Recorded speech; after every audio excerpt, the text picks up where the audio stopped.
who's seeking to relocate asylum seekers from local hotels to free up space for desperately needed visitors.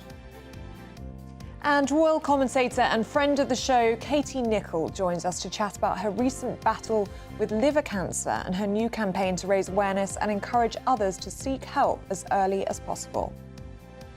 And in the sport this morning, will Manchester City blow it late again, conceding twice in the last 4 minutes to lose to Real Madrid at the Etihad?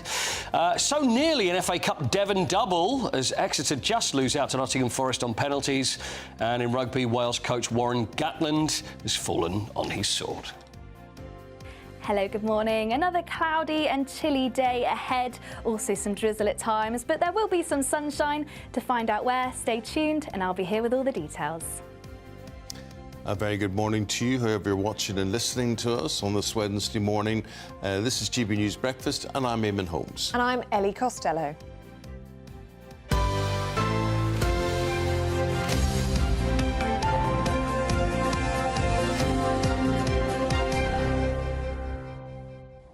Now, it's Valentine's Day on Friday. I hope you have lots of plans, both of you. Oh, yes. Were you even aware it was Valentine's Day? Yes. I'm glad I'm here today. Thank you. Anyway, there's a story in the Daily Mail this morning about the best cars to pick up your date in to impress her. Right. And coming in bottom, maybe we should start there, is the white van. Right, OK. It's the least sexy vehicle. I used to, so unlike Eamonn, my dad had a van, and I used to love going in the van. You used to love the van, didn't you? Yeah. Love the van. But our van was called the Magic Carpet. Oh. Was it really? Yes, it had a sultan or whatever on the side on a magic carpet, and the magic carpet was flying. Yeah. So it was The magic carpet. My dad had... Because it was a carpet van. Yeah, yeah, yeah. And were there always carpets in the back? That's why it was a carpet van. Yeah. Yeah. That makes Carpet. sense. It didn't really That would have fly. been fun, It was. As a child, that would have Ali been so Baba fun. was his father, and he used to fly around the country. And it was. But the thing, my dad had a blue van. But the thing is, white vans. Why are they always white? Are they cheaper because they're white? That's a why good are they never point, coloured? Paul. Yeah, I wonder does it affect your insurance? I don't know. Maybe it is. Be a nightmare to keep clean. But those great big white Range Rover, they're the ones I can't stand. They look like big washing machines, don't they? White Range Rovers? Yeah, those great the big white They're like ones. ambulances. They're huge things, but they do look like big washing machines. I just wouldn't buy a white car. You Yeah. couldn't keep it clean. But you don't. No. I've had two white cars. I had a BMW white and I had a Mercedes white car. Oh. Yeah. And was it a nightmare to keep clean? No. Had someone Black do it for car's him. harder to keep clean. Do you think? Yeah. Yeah, it's true. I have a black car and I barely ever clean it. It's very bad. I have a black car now. I know you've got a very nice car. Yeah, but it's harder to keep a dark car clean than a bright car. That's so interesting. I think white would be bad. Most awful colour I had was green, And a green car? like Kermit the Frog green. Like What? this kind of green. Oh, really? Yeah, like that colour. Yeah. Tie green. Yeah. I was just about to go, oh, what a horrible green. Oh, like your tie. Oh, that Like looks the colour good you're on you, wearing though. right now. The white van is the least sexiest vehicle. Right, followed OK. by a smart car, which I do understand. Tesla is apparently one of the most popular. Really? You are. Yeah. I understand that, actually, yeah. My taxi this morning was Tesla. I thought this is quite nice. Yeah, OK. There you They're go. the ones that drive themselves, right? Well, they're supposed to. Not in this country yet. Right, OK, I fine. think some places in Los Angeles. So there you go. If you want to pick up your date on Friday, get yourself a Tesla. Now, let's get to the news with the time at 6:05. Palestinian migrants have been granted the right to live in Britain after applying through a scheme which was meant for Ukrainian refugees. Yes, a family of 6 were allowed to join their brother in Britain after an immigration judge ruled that the Home Office rejection of their application breached their human rights. Now, lawyers have warned the Home Office that this could open the floodgates to the admission of all those in any conflict zone with any family in Britain. Well, joining us now in the studio is political advisor James Price. Good to see you this morning, James. And what do you make of this decision? Good morning. Well, there's a lot going on here. I think there's a lot of problems that it reveals about the state of the British state. You know, we don't have the kind of separation of powers like they have in the United States of America between that executive branch of the president and the judicial branch of Congress and the legislative branch and the judicial branch of the judges. Parliament is sovereign here. Parliament is supreme. If Parliament makes the laws, it should be able to do whatever it wants, basically. And yet, you have a case here where increasingly activist judges are deciding to make law based not on what what the sovereign British Parliament, and by extension the will of the British people, are saying, but based on what international treaties, international obligations. People have heard about the ECHR, the European Convention on Human Rights, and all these sorts of things. And I think this is very dangerous because you don't, therefore, if you're a judge, have to take into account all the wider effects of what will actually happen in the country with these rulings, the way that a politician does. And we'll see that if this case grows. And we've heard from Chris Philp on this, haven't we? He said it is alarming and a dangerous judgment as well, because it is a basis, isn't it, for anyone in any conflict zone throughout the world who has a connection to the UK to settle here. Yeah, and maybe not even necessarily that strong of a connection. If you're coming in on a scheme meant for Ukraine, and yet you've not been to Ukraine and it's just another conflict somewhere else, there's still quite a lot of conflicts going on in the world. You know, are we saying that we should be forced to let absolutely everybody in, even if every single person fleeing war zones was Shakespeare himself? Where are you going to have the hospital places, the school places, the housing? We've got a housing crisis already, and we're having many more people legally as well as illegally enter the country a year than we're building houses or school places. It can't be done. And this, of course, is on top of the fact that it's a nasty, unpleasant conflict, but the next-door neighbours to Gaza, Egypt, Jordan, these places, they're not taking refugees in. And those are places where you would think that Palestinians would be better able to integrate and settle and things like that than the UK. It's a really, really worrying precedent, both for what the power of judges think they have now, and also for the kind of economic effects that it will have, and the cultural effects, increasingly, of mass migration in this country. Well, the court was told, and this is what the judge ruled on, that the Palestinian husband and who had lived in Gaza since 1994, but he had a brother who had come to Britain in 2007 and had been granted citizenship here, right? Except there has been no contact, no face-to-face contact with the brother for 17 years. But then that's enough that people should be seen to come crying and, you know, living with somebody who they haven't seen for 17 years. Yeah, that kind of tenuous link is really concerning, isn't it? And we've all seen, and GB News has done a great job of highlighting just the sheer scale of people coming into this country, even in the last few years. Again, maybe they're all wonderful people, but you cannot have everybody here without the kind of infrastructure to cope with them and all the rest. And it also makes a mockery, again, of Parliament's ability to choose who we want to have here. The idea that some random person from rural Afghanistan is exactly the same as a Canadian who has got huge family links here, his family all come from here originally, is obviously not true. It's obviously James, difficult for different cultures to assimilate. Future cases are going to be judged on.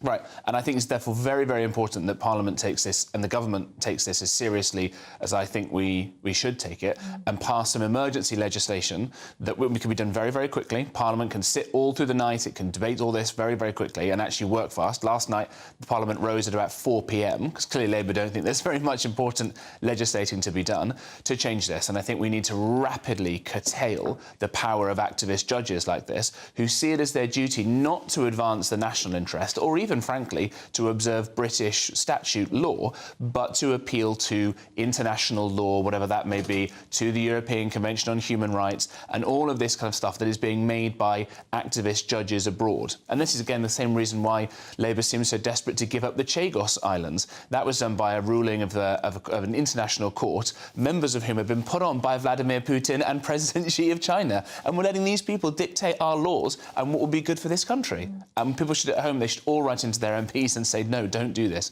don't let this happen. Are these immigration tribunals fit for purpose? Because this is just one in a series of stories that have been reported this week, including one this week, I think it was in the Telegraph, about an Albanian criminal who had his deportation delayed because his son had an aversion to foreign chicken nuggets. That's right. We're doing it on Monday. Yeah, that's absolutely right. It sounds like a kind of mad right-wing story that's made up, but you're absolutely right. It's completely true. And there are, I'm afraid, many such cases of this happening again and again. I think in that same incident, one of the other bits of evidence given was that the child didn't like putting on his socks, and therefore moving back to Albania would be difficult. You get cases where people who have entered this country illegally have gone on to do the most despicable, wicked crimes imaginable, but they won't be deported because of their own right to a family life, even when in the worst instance one of these people had raped their own stepchild. and they're being told to stay in the country. And judges are making this happen. You couldn't make it up. You really couldn't. Meanwhile, the King is being host to a number of our political leaders around the country, political leaders from Scotland and Wales and Northern Ireland, and they're all going to stay in Windsor Castle this evening. Now, some people are getting a bit agitated by this. What's the problem? I don't think there's too much of a problem. This is a much nicer story, isn't it? Everyone imagining His Majesty and Keir Starmer in the kind of the nightgown and the cap and all that sort of stuff, walking around. That would be lovely, a lovely image.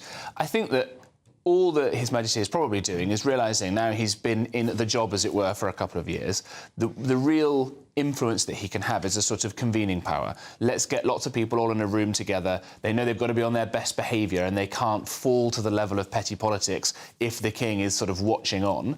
But he's learning from them all talking. They're all learning from this. And I think this could be a really wonderful thing that he does, as long as, you know, there are no kind of constitutional problems raised from it. But it'd be wonderful to have all these people in a setting where they've all got to kind of rub along and try and work constructively. Given that Scotland, Wales, Northern Ireland and the rest of England, it's historically, I think we've got a bit of a problem in terms of different powers being devolved to these different places. But it was very sad to see the leader of Sinn Féin refuse the invitation. Well, there's no way they're going to accept this. That's never going to happen. No. You know, and I think that'll not be a problem in Northern Ireland. People will understand where Michelle O'Neill comes from, and her deputy's a unionist anyway, so that'll all be okay. Now, let's just finish with this WhatsApp group and the shock effects, the shockwaves of this continue. I just want to stand back here. I'm not condemning this or judging it in any way, one way or the other. But are we getting our knickers in a twist? I mean, are these comments really so horrendous? Or are they, I mean, you could say this awful word that people hate. Are they banter? Are they jokey? Are they, I mean, is there any real harm? I understand they shouldn't be said, but really, am I going to self-flagellate over all this and worry about what's going on here? Because do you know what? Quite frankly, I don't care. I know what you mean. I'm sort of torn on this as well. At one point, you know, you don't want this idea. The one MP who's been suspended was working for Andrew Gwynn, the other MP who lost his job as a minister, and his crime was that he didn't speak out. But if you're in a group conversation with your boss and a lot of other people, and I'm not sure people would have the confidence to stand up in a public forum and say, actually, that's really offensive. Right? That's often not the grain of human nature works. The problem is, these are all left-wing people in this group, and they've spent years delighting in attacking every single slip of the tongue, every single mistake anybody may have made in good faith, and now it's coming back to bite them. What would be nice is if we could get to a point where, without using these specific examples, because I think some of the point about calling people too Jewish was just a really pathetic and nasty thing and stupid for a sitting MP to say, but by and large, if we could give people a level of grace and understand that policing everybody's language is a surefire route to a very destructive society. Somebody has policed this over 15 years or so. They've gone back over what was being said, and we may all be different people with different opinions 15 years ago than we are now. But if I had any political clout or whatever, I wouldn't be in a WhatsApp group now. I just couldn't. Well, this is it, isn't it? I think if you're a public servant, you probably have to hold yourself to a different sort of standard, and saying things like "you hope your constituent dies before the next election" isn't acceptable. No, exactly. From a public servant. I think that, you know, the Chinese Communist Party has probably got access to everything in our messages, and we should act as if other people do as well. It's just kind of poor judgment. But I really like what the Vice President in America said about this. There was an incident where one of the chaps, I think you're going to talk about the Department for Government Efficiency later, said all kinds of stupid, unpleasant things, got fired, and then instantly got brought back again. And J.D. Vance, the Vice President, said, look, I think much worse than saying stupid stuff is having a society in which we don't have grace, we don't have the ability to forgive people and move on as a coherent society again. I think that's a pretty wonderful message to hear from a world leader. OK, we'll hear from you again, James. For the moment, thank you very much indeed. Your opinions on what James has had to say, let us know. Have your say. Well, in response to that WhatsApp group, Labour MP for Burnley, Oliver Ryan, has said between 2019 and early 2022, I was a member of a WhatsApp group created by my MP and former employer, Andrew Gwynn. Some of the comments made in the group were completely unacceptable, and I fully condemn them. I regret not speaking out at the time, and I recognise that failing to do so was wrong.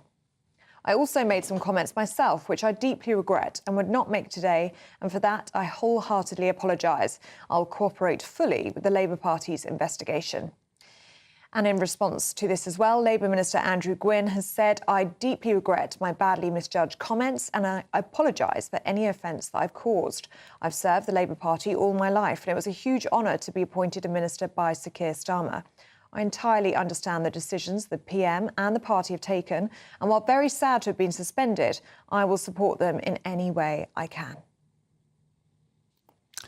The MP for Blackpool South has launched a campaign to have asylum seekers being housed at a local hotel. He wants them removed, he wants them relocated. His name is Chris Webb, and he says that the town is desperately crying out for more tourism, which freeing up the famous seafront Metropole Hotel could provide. Well, our North West of England reporter Sophie Reaper has the story. 240 years of history.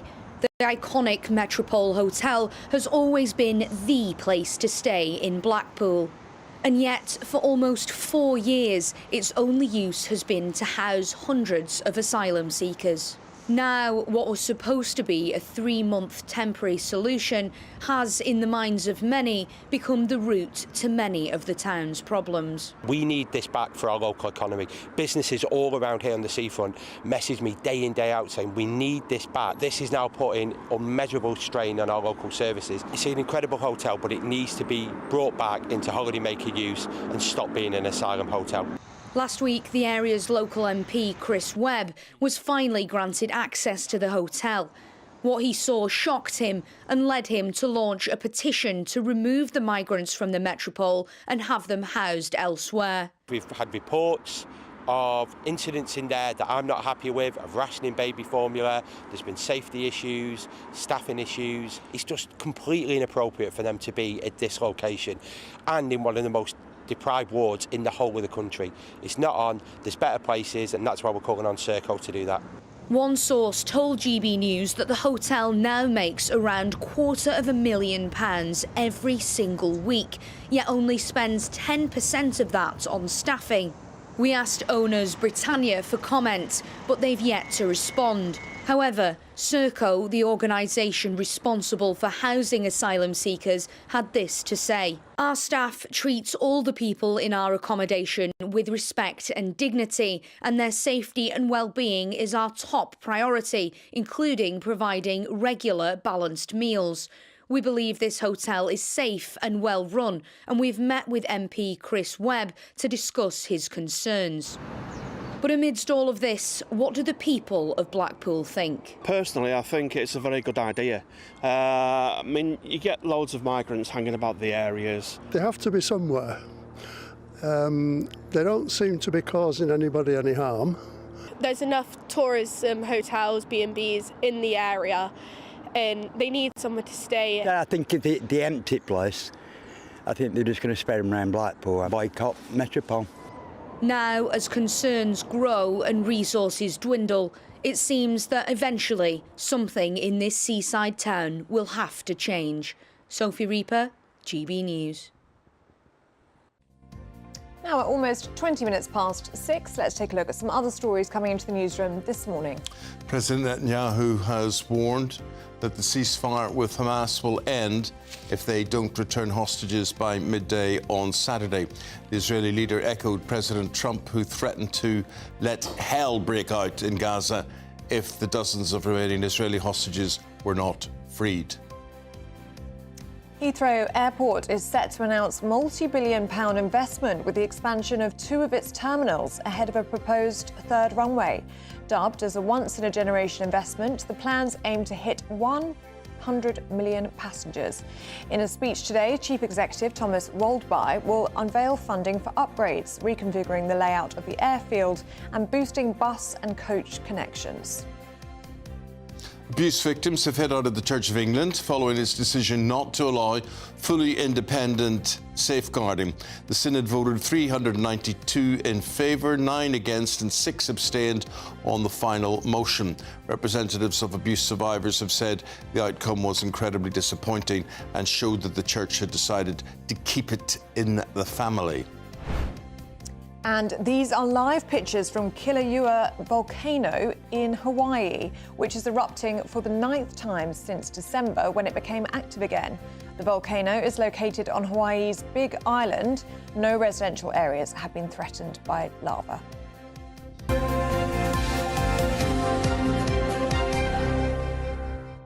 There's also that volcano in Santorini as well, which is... the tremors. Yeah, well, it's erupted as well. Is it? Yeah. Honor Criswick, the weather, here it is.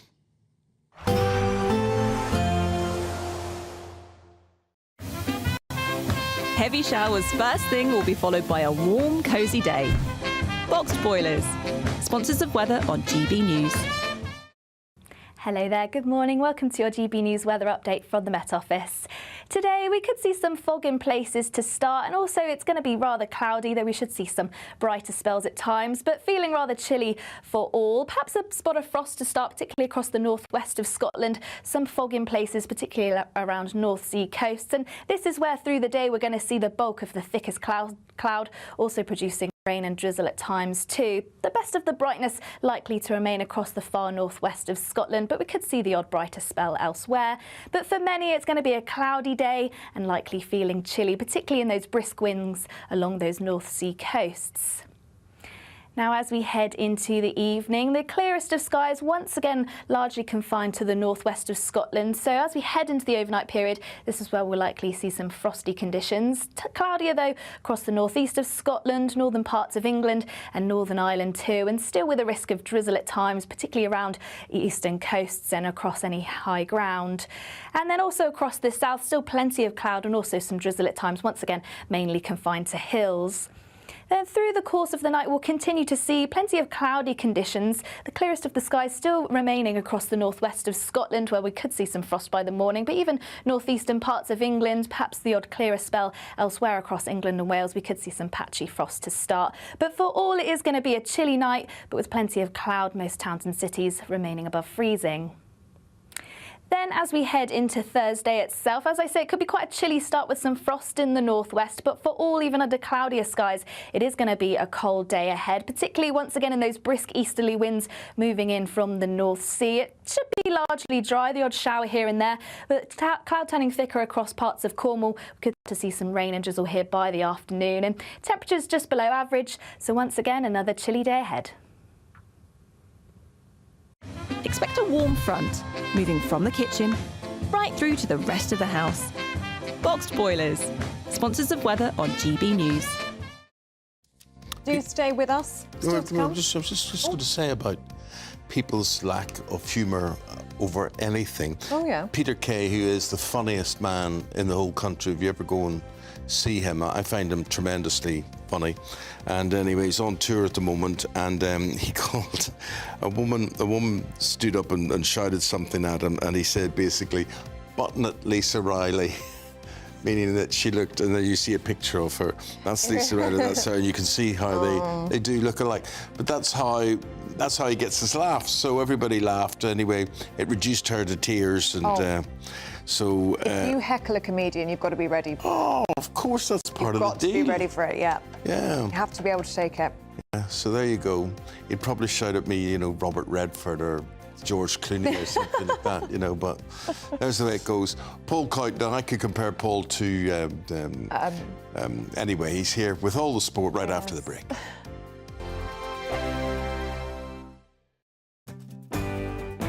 I'm Tom Harwood. This is GB News, Britain's news channel.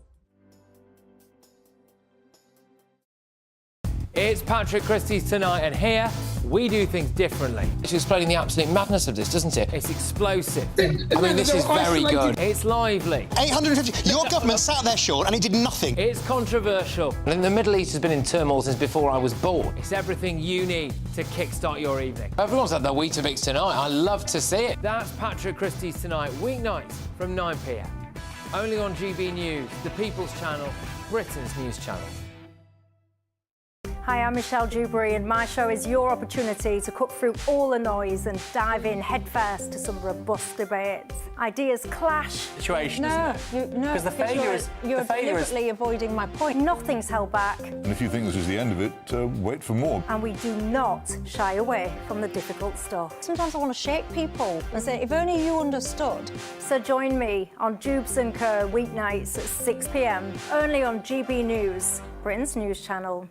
Good Afternoon Britain isn't just about us. The wonderful thing about this programme is it's about everyone watching. It's an interactive programme. Well, there absolutely is something to see here, and we're going to be talking about it more. Whether it's breaking royal news, Will, please bring us up to date. or indeed a particularly punchy speech in the House of Commons, Very, very curious. we bring it to you live, and then we bring you live reaction as well. That's Good Afternoon Britain, weekdays from midday. Only on GB News, the People's Channel, Britain's news channel.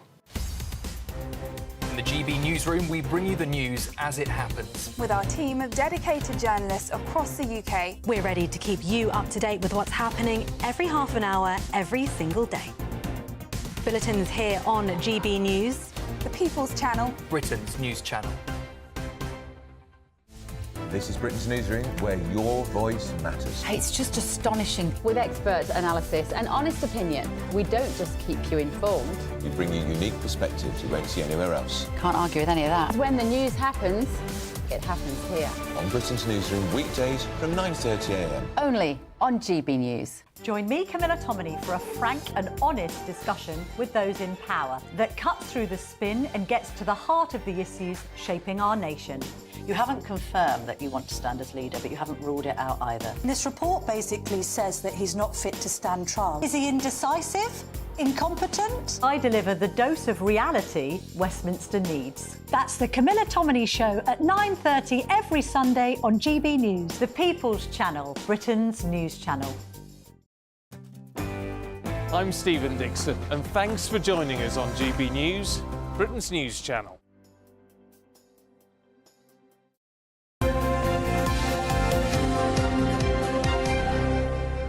Magic off the cup continues. The FA Cup last night brought some scares and some interesting results. Well, there was. I mean, it was the last one because going into the fifth round of the FA Cup, we saw Plymouth, didn't we, beat Liverpool at the weekend.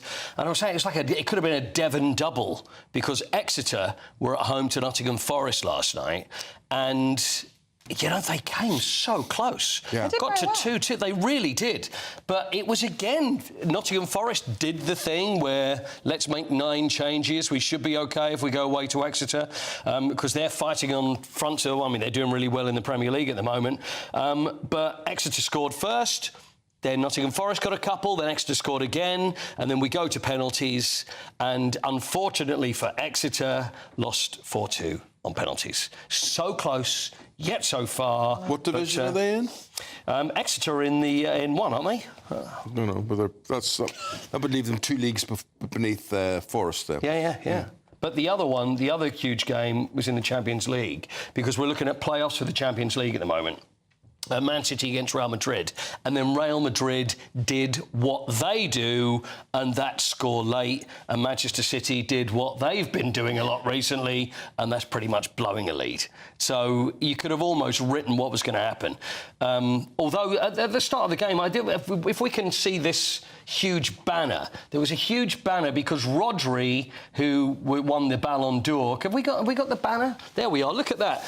Now see, there's a picture of Rodri with the Ballon d'Or with Stop Crying Your Heart Out, which is the old Oasis song. I mean, this is huge. I mean, this is a huge banner. It went right the way across the stadium.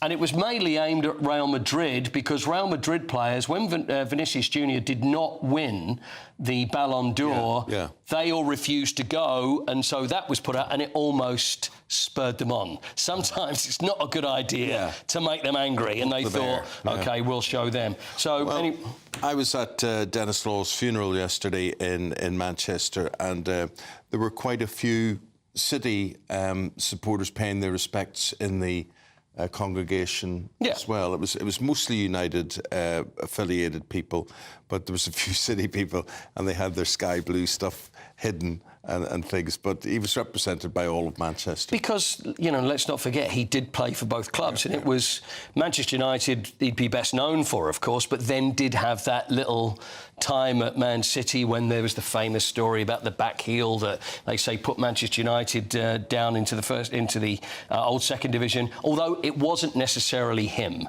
that put them down because there was a result. But how was the occasion, and how many? There were plenty of old players, and there were first team players there. There were lots of people. So Lou Macari was there. There were so many people. Brian Robson was there. You know, from teams of years gone by.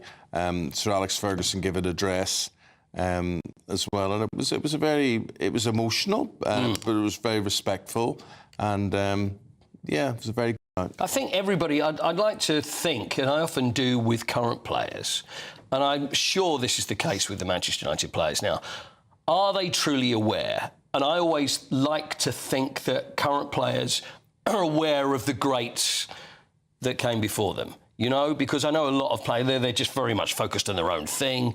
Some aren't even football fans or study the game in the past. So I like to think that maybe Manchester United had taught the current players about people like Dennis Law, you know, about George Best, about Bobby You would Johnson. like to think so, but I had always a very good sense of history and who came before me, particularly in the TV industry. But gosh, it absolutely astounds me how little anybody knows about, say, their TV history. I mean, Jim Rosenthal was there. You'll know who Jim was. Jim very well. Football presenter, sports presenter for ITV. But, you know, I just find that youngsters today, they're interested in themselves, and that's about it. But, you know, to watch any action from Dennis Law, the man's technique, Fergie said he'd have fought his granny for a goal. And that she played for Huddersfield, didn't she, at the time? That's right, yeah. She was, but then again, that's who Dennis Law played for, wasn't it, in the early days? So, I mean, Ellie, you're aware of Dennis Law, aren't you? I mean, it's one of those things, even not as a football fan. Is that correct? Absolutely, absolutely, and that's where the statue was. Yeah, of course. So truly one of the greats. George Best's brother was there, and his son Callum was there as well. So you know that was all well represented. Good. I'm glad. I'm glad it was done properly. It's excellent. Now, what is Wrestleball? Well, it's actual Wrestleball. Now, this is I like to find a new sport. Wrestleball. Wrestleball. Well, this actually comes from Russia. Before we show you, I think it's a mixture of handball and wrestling in one go. So basically, you try and get the ball, and you can have a look. There we go. This is have a look and see what you think about this. There we are. So it's handball. So there we are. It That's looks like basketball. Oh yeah, it's a bit more like basketball, but you're allowed to take someone out as you're playing. So there we are. They're running through because it's got the handball element is the running bit because you can't run like that in basketball unless you've got the ball. But then look at this guy. You can just take them out in the middle of the game. Down. So I think then you can pin them down on the floor while someone then takes the... I don't know whether it's got a future. Doesn't appeal to me, that. No. I don't know whether this has got a future. There's an awful lot going on there. It's like watching the old Leeds side of the 1970s. Do you know who I met yesterday? Who came up and spoke to me yesterday? Eddie Gray. Eddie Gray? The finest left winger. I mean, a man plagued with injury throughout his life, but in the 70s and into the 80s. What a winger. What a winger. Yeah. Because he would have played for Scotland alongside Dennis Law. Yeah. Oh, what a player he was. Small world, just the people you would bump into. Yeah. So he came to you? Yeah. Did he? Well, I couldn't go to any. I can't walk, can I? Yeah, I can't go to anybody. But so Eddie came over and... Eddie came over and said hello. And what did you talk about his Leeds side of the old days? Yeah. Then I was telling him at school, you know, how influential Leeds were in the 70s. What, so you used to say you used to kick defenders just like you used to... But you did. You know, Norman bites your legs off. You know, that's the way you'd play like Norman Hunter, wouldn't you? But you know who they say? There's the old Leeds sides from the 1970s. It wasn't Norman Hunter. Every old player that you speak to that played against Leeds wasn't Norman Hunter, wasn't Eddie Gray. The one that they couldn't... There was Johnny Giles. Just took the words out of my mouth. Johnny Giles was one. Billy Bremner. And the other one I was speaking to a player the other day who was saying, great player, Alan Clark, but when the referee turned the other way, then you'd be in trouble. Sniffer. Yeah. Sniffer Clark, he was known as. Yeah, oh, but an amazing team, absolutely amazing. Paul, we'll talk again. Thank you. Thank you. Thank you very much indeed. Now, do you fancy your chance to be one of two very lucky winners in the Great British Giveaway? Well, we've got two fabulous bundles up for grabs. Here's everything you need to know. We're doubling your chances to win in our latest Great British Giveaway with two fabulous prize bundles up for grabs. There's 2 lots of a totally tax-free £10,000 in cash. You'll also receive a brand new iPhone 16 along with £500 in shopping vouchers to spend at your favourite store. And the best news is 2 lucky winners are going to win. For another chance to win, text cash to 63232. One entry costs £2 plus one standard network rate message, or text bonus to 63232. 5 entries cost £5 plus one standard network rate message. Go to gbnews.com/win. Entries start from just £2. Call 0903 681 3232. Calls cost £2 plus your network access charge, or post your name and number to GB11 PO Box 8690 Derby DE1 9TT. UK only. Entrants must be 18 or over. Lines close at 6 p.m. on the 7th of March. Please check the closing time if listening or watching on demand. Good luck.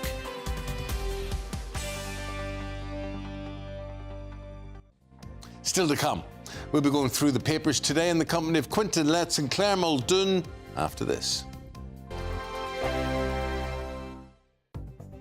The latest GB News travel. Good morning, I'm Russell Holding. In South Yorkshire, the A61 is closed along the Sheffield Parkway, along with all approaches to the Park Square roundabout because of an investigation. Sheffield Supertram services in the area have also been suspended. In Lancashire, the A56 has a lane closed northbound for emergency repairs between the M66 at the Ramsbottom Junction and the A682 at Townsend Fold for emergency repairs. In the West Midlands, the A34 Stratford Road is closed southeast of Birmingham between Hall Green and Shirley after an accident. In London, the A124 Barking Road in East Ham is blocked after an accident. A number of buses having to divert. And also in London, the A222 Croydon Road in Beckenham is closed after an accident. And on the M26 in Kent, it's taking a quarter of an hour and queues approaching the M25 because of roadworks. You can stay up to date throughout the day by visiting our website, gbnews.com. If you want your news to be straight talking, this is a nightmare for the Conservatives again. Down to earth. It's not just Nottingham where this is happening, is it? And most importantly, honest. Hard-working, middle-class taxpayers, they'll get their book thrown at them. Then catch me, Martin Daubney, Monday to Friday, 3 till 6 p.m. on GB News, Britain's news channel. This is Britain's Newsroom, where your voice matters. It's just astonishing. With expert analysis and honest opinion, we don't just keep you informed. We bring you unique perspectives you won't see anywhere else. Can't argue with any of that. When the news happens, it happens here. On Britain's Newsroom, weekdays from 9:30 a.m. Only on GB News.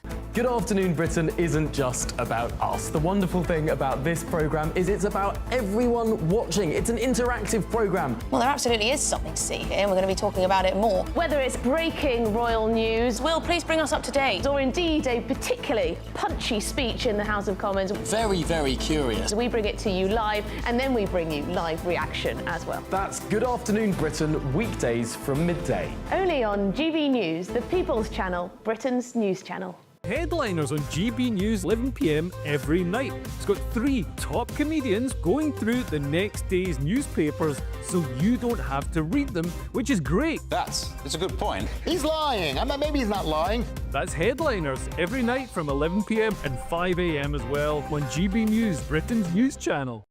It's Patrick Christie's Tonight, and here we do things differently. It's explaining the absolute madness of this, doesn't it? It's explosive. I mean, this is very good. It's lively. 850. Your government sat there, Sean, and he did nothing. It's controversial. And the Middle East has been in turmoil since before I was born. It's everything you need to kickstart your evening. Everyone's had their Weetabix tonight. I love to see it. That's Patrick Christie's Tonight, weeknights from 9 p.m.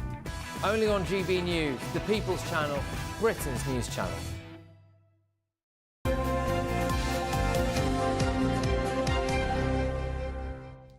Welcome back to Breakfast. We're going through the papers now in the company of broadcaster and journalist Claire Muldoon and parliamentary sketch writer Quentin Letts. Very good morning, you two. Good to see you. Good morning. Claire, let's talk about this story. It's our top story today, actually. Court has given a Gazan family a right to settle in the UK.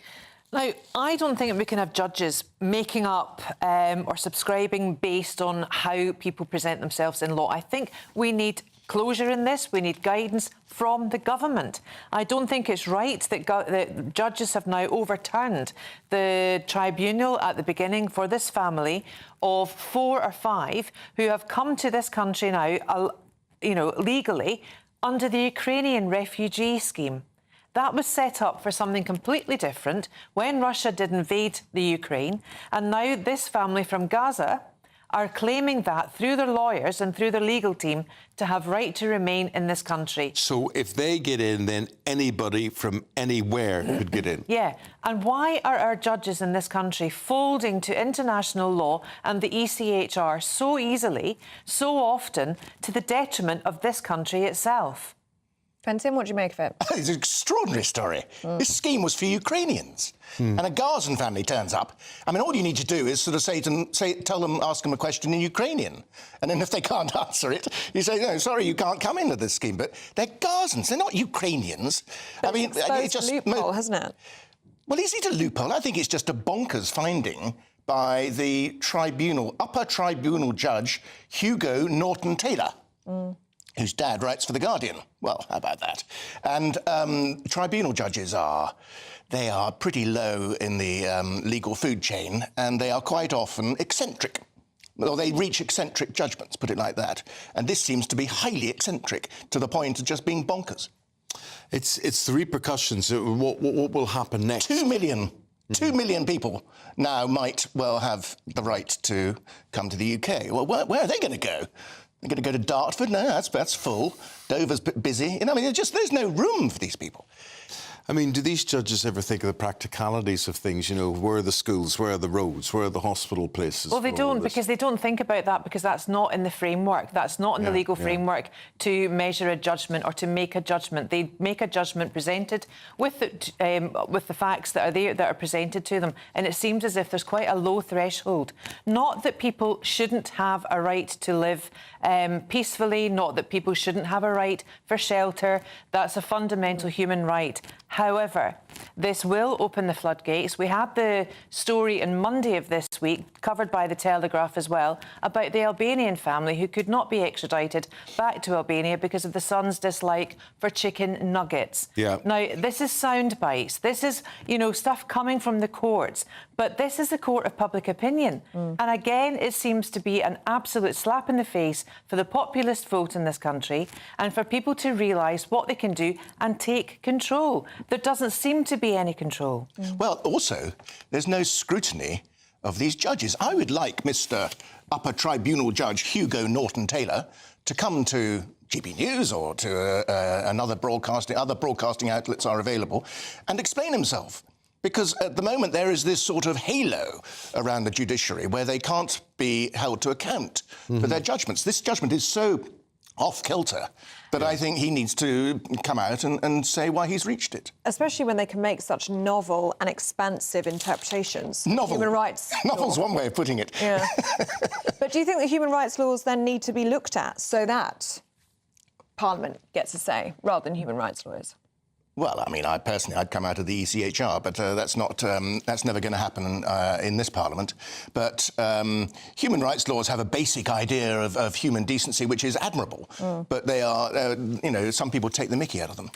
OK, your views very, very welcome. Have your say. You know what to do. Get in touch, and we will reflect those throughout the programme this morning, back after this short break, and a look where the sun is shining throughout Europe. Ready to soak up that holiday sunshine? Won't we need some cover? No worries. All sorted. All Clear Travel Insurance sponsors GB News Travel Destinations Forecast. Heavy showers and thunderstorms affecting the Adriatic coastline, but elsewhere it should be mostly settled. These heavy showers could produce quite a lot of rain, particularly across southern parts of Croatia, Albania and parts of Greece. Some thunder and lightning mixed in with those too. But as we move our way further west across the Mediterranean, it's largely dominated by high pressure, so largely settled, particularly for Madeira and Tenerife, where we're likely to see the best of the sunshine. Showers continuing for a time before becoming more settled. All Clear Travel Insurance sponsors GB News Travel Destinations Forecast. We're proud to be GB News, the People's Channel, and as you know, we always love to hear your views. Now, there's a new way of getting in touch with us at gbnews.com/yoursay. By commenting, you can be part of a live conversation and join our GB News community. You can even talk to me, Bev Turner, or any of the members of the GB News family. Sunday with Michael Portillo from 11, only on GB News. Inside Number 9, stage/fight. So Inside Number 9, massive cult BBC 2 show. One half of the League of Gentlemen, so Steve Pemberton, Reece Shearsmith, they are the kind of creative geniuses behind all those sorts of shows. So it's weird, wonderful, macabre, sort of very, very black comedy. And this is their kind of farewell thank you to fans. It is such a niche show and such an extraordinary success already ticket-wise. It's virtually sold out. We're hoping it's going to actually extend. Stunning. So basically, it's 2 or 3 of their episodes mashed together. I haven't seen the show. Absolutely fine. So for me, it was actually just a revelation. Other friends have seen the shows and they were just ecstatically happy. The only new bit is an opening segment of about 10 minutes when the stage pulls back and we see seats facing up with a few people dotted around. It's the most fantastic play on terrible behaviour in theatre audiences. With one man getting increasingly annoyed and basically doing the things that we've possibly thought about but would never do, and all the misbehaviours meet gruesome ends. So don't try this at home. But, you know, certainly a couple of times you've been like, ah! The rest of the show, the first half is based on Bernie Clifton's dressing room. It's 2 old-time comedians reunited, very melancholy. Second half is a very gothic-y kind of Grand Guignol, sort of schlocky horror, eyeballs coming out of the face, paintings moving, and then there's a show within rehearsals. There's a ghost, brilliant riffs on everything that's been going on in the West End, handheld camera scenes, which they're mocking, and pop stars cranked into major theatre productions. I'm liking some of the satire you're describing here. It's so much fun. GB News, the People's Channel. Join me, Nana Akwe, for an informative, interactive news programme with a difference. It's fun. No, he didn't say that, though. I'm so surprised. I think there's an element of truth to that. Join me from 3 p.m. every weekend, only on GB News, Britain's news channel. I'm Christopher Hope. From pop stars to politicians, I'll interview anybody in a pub who's got a political opinion. Join me every Friday on Spotify, Apple Podcasts, YouTube or gbnews.com, or wherever you get your podcasts. This is GB News, the People's Channel.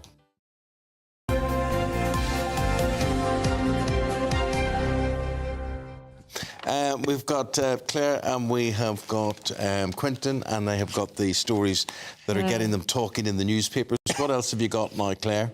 We've got Gen Zers. Now, you know how I love a Gen Zer. Not really, just to be clear, what age group are we talking about? 18 to 25 or 18 to 27. 18 to 27. And I've got 4 of them. Right? And I'm actually quite pleased for once I can report on something that they believe in positively. Which is? Marriage. Uh-huh. They would rather have marriage over casual sex. They're now weaning themselves off these horrific, awful dating apps, thank the Lord, and they're now realising that actually intercommunication with real people hits it and actually gets their spot and makes them happy. What do we want in life? To be serene, to be happy, to be content. And how can you do that when you... Pay the tax! Rich in spirit, Quentin, rich in spirit. Okay. They are much more grown up than we were, I think it's fair to say. They're much more sensible, I think. Much more sensible, much nicer to each other. Much more boring. They are more boring. Well, no, I wouldn't say nicer to each other. A bit of our family group chat. One of my daughters had her tonsils out yesterday. She put out a picture and saying, "This is me." One of her sisters went, "What the hell's happened to your eyebrows?" I'm like, she's just out of surgery. Don't actually go on about her eyebrows. But they were a bit horrific. Anyway, it's great. I think it's really good news. I think it should be applauded, and I think it's really nice that they're starting to get some values back. Well, that's nice. And traditional values as well. Yes. Anti-marriage. And they also don't drink very much, do they? So they've got some of the right ideas. Well, they do. They've got such a propensity for oat milk now, as you've always heard me going on about. Yeah. Exactly. Mention oat milk. Exactly. It's not real milk. And I think actually now they're seeing the signs that that's not all it's cracked up to be either. So what were you two talking about there, being more happy? You're supposed to be more happy today than you were pre-COVID. Are you, Quentin? No. This is a story in the Times about the over 50s who are now happier than they were before the pandemic.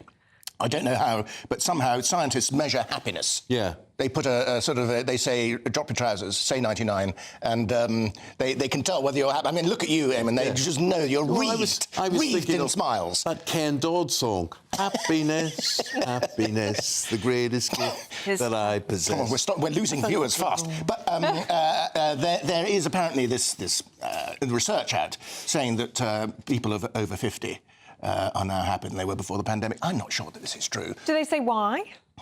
It's only a short news story. So, but they say... I'll make it brief then, Quentin, come on. They say that happiness has rebounded. I don't know why. Maybe people saw it as a reset and they realised what was important in life. Well, I'm now certainly happier. Yeah, well, you are, more but settled. I've always been a grump.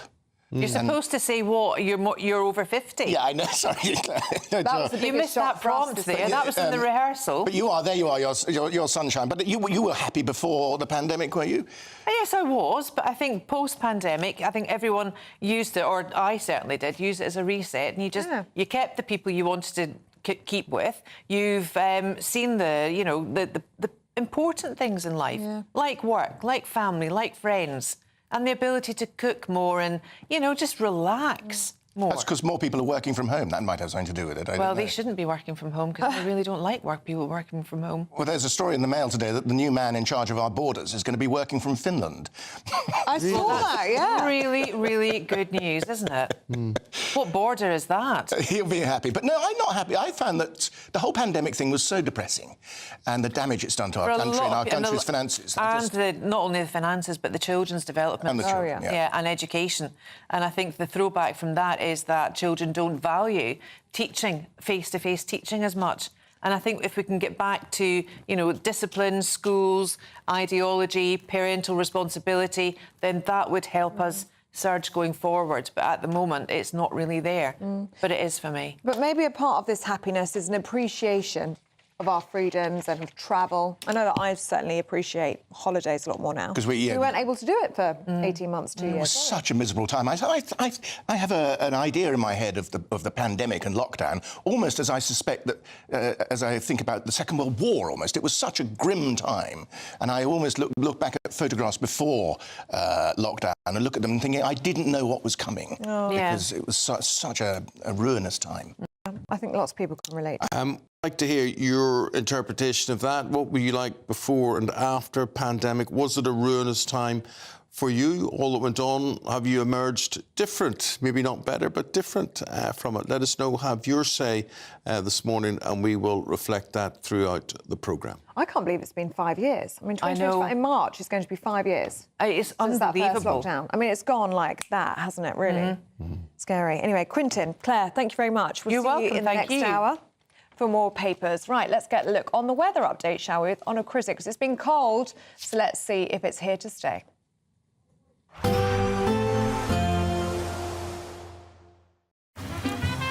Despite the morning rain, it'll be a nice, warm, cosy day ahead.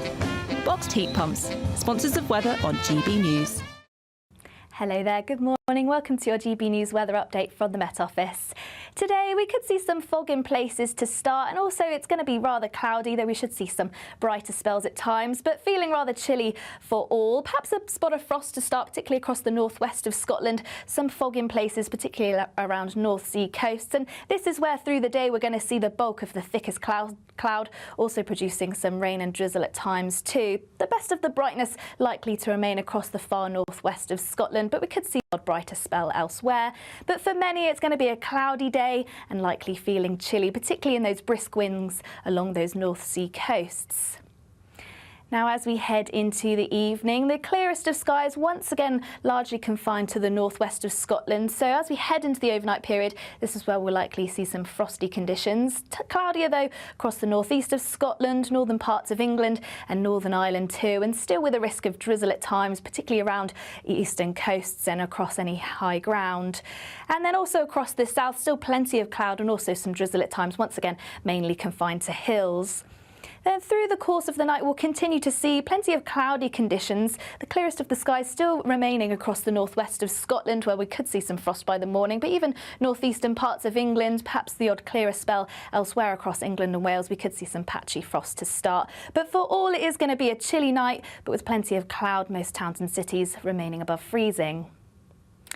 Then as we head into Thursday itself, as I say, it could be quite a chilly start with some frost in the northwest, but for all, even under cloudier skies, it is going to be a cold day ahead, particularly once again in those brisk easterly winds moving in from the North Sea. It should be largely dry, the odd shower here and there, but cloud turning thicker across parts of Cornwall. We could start to see some rain and drizzle here by the afternoon, and temperatures just below average, so once again another chilly day ahead. There will be a light breeze in the morning, leading to a warm front. Boxed heat pumps, sponsors of weather on GB News. The latest GB News travel. Morning, I'm Gary King. In London at Beckenham at Croydon Road, the A222 is blocked westbound. Delays after an accident between Eden Park Avenue and the A214 at Upper Elmers End Road. Also in London at East Ham Parking Road, the A124 is blocked both ways. That's due to accident investigation work between Catherine Road and Bartle Avenue. It's been ongoing since about 1 o'clock this morning. In Kent, the M25 clockwise into the roadworks, so looking busy around to junction 5 at the M26. Hall Green in the West Midlands, Stratford Road, the A34 is blocked in both directions. That's due to accident investigation work between Hall Green and Shirley. And in Lancashire at Edenfield, northbound A56, there's a lane closed due to emergency repairs around the M66. And that's the latest. You can stay up to date throughout the day by visiting our website, gbnews.com. Don't miss your chance to be one of 2 big winners in our latest Great British giveaway, as we have 2 prize bundles that have to be won. First, you'll win a totally tax-free £10,000 in cash to spend however you like. You'll also receive the very latest iPhone 16, and we'll send you on a shopping spree with £500 to spend in your favourite store. For another chance to win, text cash to 63232. One entry costs £2 plus 1 standard network rate message, or text bonus to 63232. 5 entries cost £5 plus 1 standard network rate message. Go to gbnews.com/win. Entries start from just £2. Call 0903 681 3232. Calls cost £2 plus your network access charge, or post your name and number to GB11 PO Box 8690 Derby DE1 9TT. UK only. Entrants must be 18 or over. Lines close at 6 p.m. on the 7th of March. Please check the closing time if listening or watching on demand. Good luck. In the GB Newsroom, we bring you the news as it happens. With our team of dedicated journalists across the UK, we're ready to keep you up to date with what's happening every half an hour, every single day. Bulletins here on GB News, the People's Channel, Britain's news channel. If you want your news to be straight talking... This is a nightmare for the Conservatives again. Down to earth. It's not just Nottingham where this is happening, is it? And most importantly, honest. Hard-working, middle-class taxpayers, they'll get their book thrown at them. Then catch me, Martin Daubney, Monday to Friday, 3 till 6 p.m. on GB News, Britain's news channel. This is Britain's Newsroom, where your voice matters. It's just astonishing. With expert analysis and honest opinion, we don't just keep you informed. We bring you unique perspectives you won't see anywhere else. Can't argue with any of that. When the news happens, it happens here. On Britain's Newsroom, weekdays from 9:30 a.m. Only on GB News.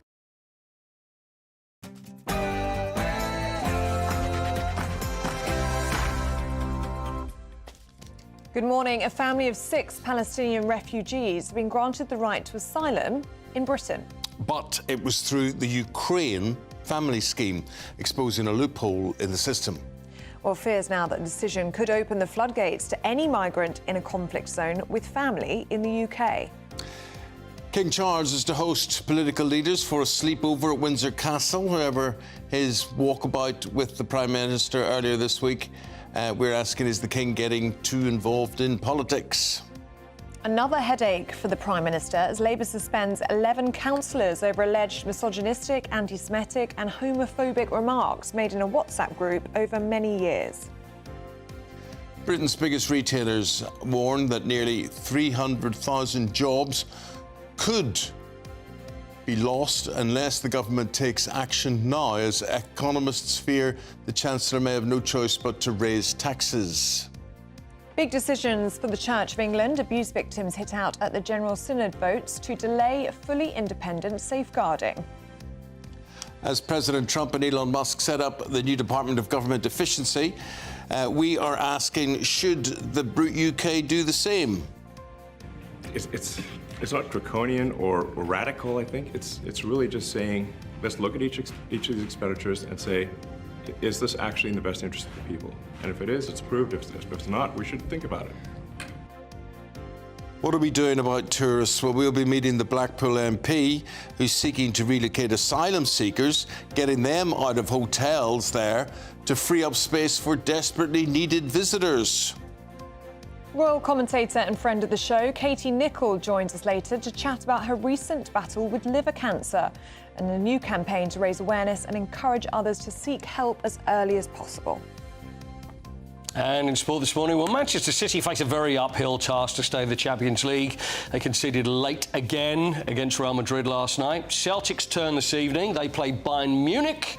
And tonight, the last ever Merseyside derby at Goodison Park.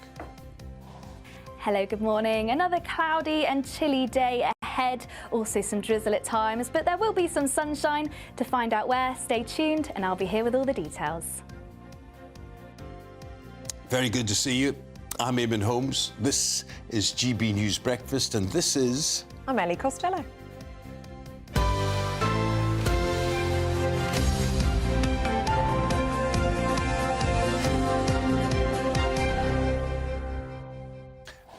These hotels, this business in Blackpool about there are more immigrants in the hotels than there are tourists. They haven't got any room for tourists. And I know this is the case. Belfast, there's something like 18 hotels have been taken over and are rammed full of migrants there. But I was just wondering, do you think, and I'm being serious here, do they stop all service in the hotels? For instance, can they get room service, for instance? Do you think they can phone down for something and have I can imagine not. They'd have to be fed, wouldn't they? But I don't think you could. I don't think they could pick up the phone and just order whatever they fancy off the menu. I don't think so. It's a great question. I feel like we should put that. I mean, can they use the facilities, pay-per-view, and the things like that, the spa and the laundry person, just put them in the things. And I mean, at what extent does the hotel stop becoming a hotel? Because there are people that do those services in the hotel, I guess is what you're saying. Yeah, that's a very good question, which I don't know the answer to, but I think we should try and find out. I do know that they're making a lot of money, though, the people that are running these hotels. I'm sure they are. And then they're renting them out to people who are housing asylum seekers, making lots and lots of money. And often people don't know that their local hotel is being used for that. Back where I'm from in Essex, there was a hotel that was being used. Can it not be fully used? Like, can a third of it be used for that? No, I think it has to be for safety reasons. All or nothing. It just has to be used for asylum seekers. But local people weren't aware that that's what it was being used for. So the hoteliers are not going to be so worried because their hotel's full. So they've got plenty of money coming to the hotel. Yeah. But I guess it's people that are working around in the tourist industry that it's going to affect. So whether you have end of the pier things and, whether it be slot machine places, they're the ones that are suffering, whereas the hoteliers, I guess, are making the money. Well, let's talk about more of those hotels being filled now, because our top story today is Palestinian migrants have been granted the right to live in Britain after applying through a scheme that was solely meant for Ukrainian refugees. Yes, a family of 6 were allowed to join their brother in Britain after an immigration judge ruled that the Home Office's rejection of their application breached their human rights. Lawyers have warned the Home Office that this could open the floodgates and it would lead to the admission of all those in conflict zones with family in the UK. That's anywhere in the world, any conflict zone around the world. And in the studio, a political advisor, James Price with his take on this. James, how are you greeting this story?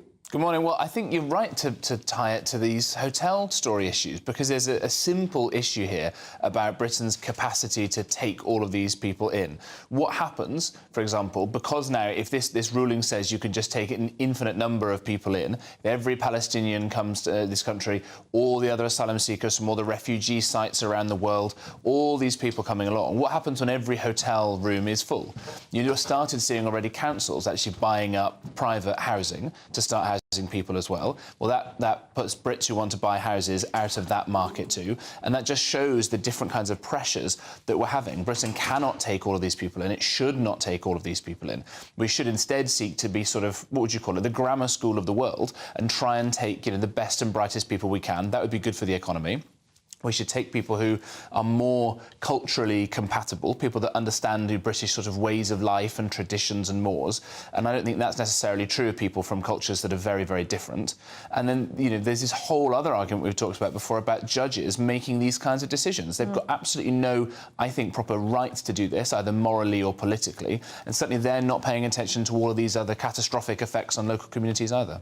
Well, that's an interesting point. Do you think then the system needs to change entirely, because we are seeing judges overturning decisions that have been made by the Home Office? Yeah, I just think this is absolutely crazy to do this. And again, it's because these judges increasingly see themselves as working in the service of international treaty obligations, the ECHR people have heard a lot about, rather than the British national interest.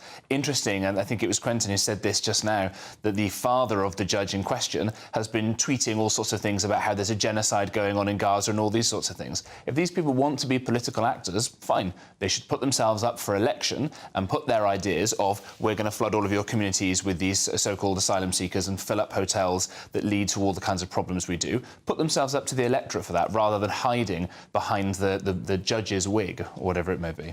I just think all of this is so relatively simple, that you should run your country or your town or your village, whatever it is, the way you would run your own home. And you would say, right, am I in a position to let out one of my bedrooms, two of my bedrooms, or none of my bedrooms, or how do I want my town or home to look?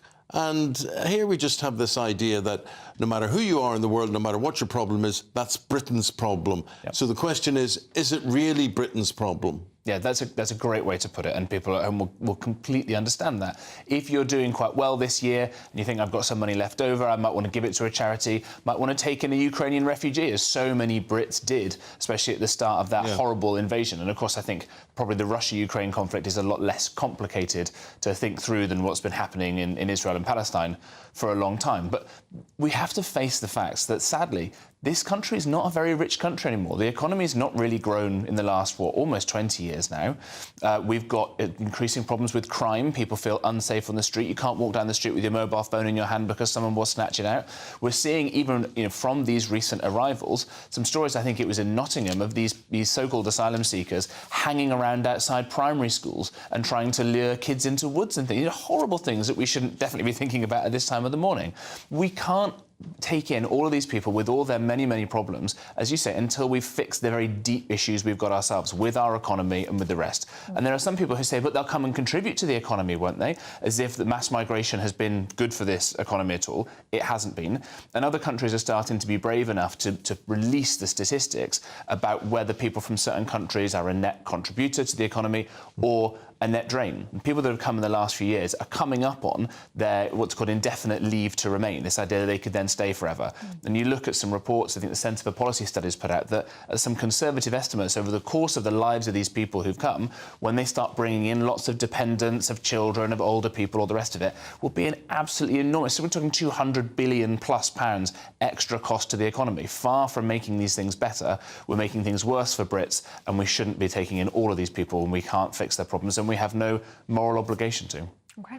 James Price, good to see you this morning. Thank you very much. You. Thanks, James. If you want to debate anything James has said, please do get in touch, let us know and have your say.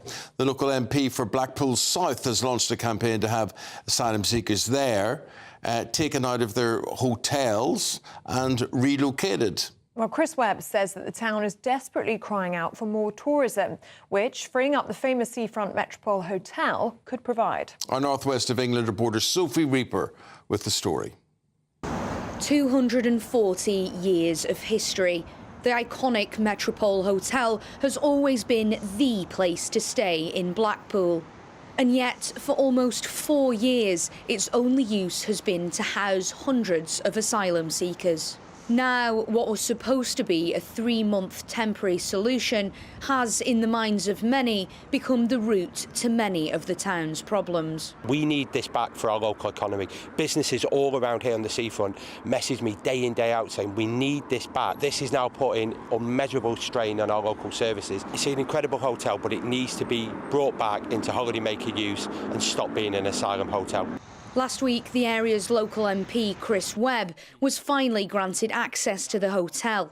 What he saw shocked him and led him to launch a petition to remove the migrants from the Metropole and have them housed elsewhere. We've had reports of incidents in there that I'm not happy with, of rationing baby formula. There's been safety issues, staffing issues. It's just completely inappropriate for them to be at this location and in one of the most deprived wards in the whole of the country. It's not on, there's better places, and that's why we're calling on Serco to do that. One source told GB News that the hotel now makes around £250,000 every single week, yet only spends 10% of that on staffing. We asked owners Britannia for comment, but they've yet to respond. However, Serco, the organisation responsible for housing asylum seekers, had this to say. Our staff treats all the people in our accommodation with respect and dignity, and their safety and well-being is our top priority, including providing regular balanced meals. We believe this hotel is safe and well run, and we've met with MP Chris Webb to discuss his concerns. But amidst all of this, what do the people of Blackpool think? Personally, I think it's a very good idea. I mean, you get loads of migrants hanging about the areas. They have to be somewhere. They don't seem to be causing anybody any harm. There's enough tourism hotels, B&Bs in the area, and they need somewhere to stay. I think the empty place, I think they're just going to spread them around Blackpool and boycott Metropole. Now, as concerns grow and resources dwindle, it seems that eventually something in this seaside town will have to change. Sophie Reaper, GB News. Now at 12 minutes past 7, let's take a look at the weather with Honor.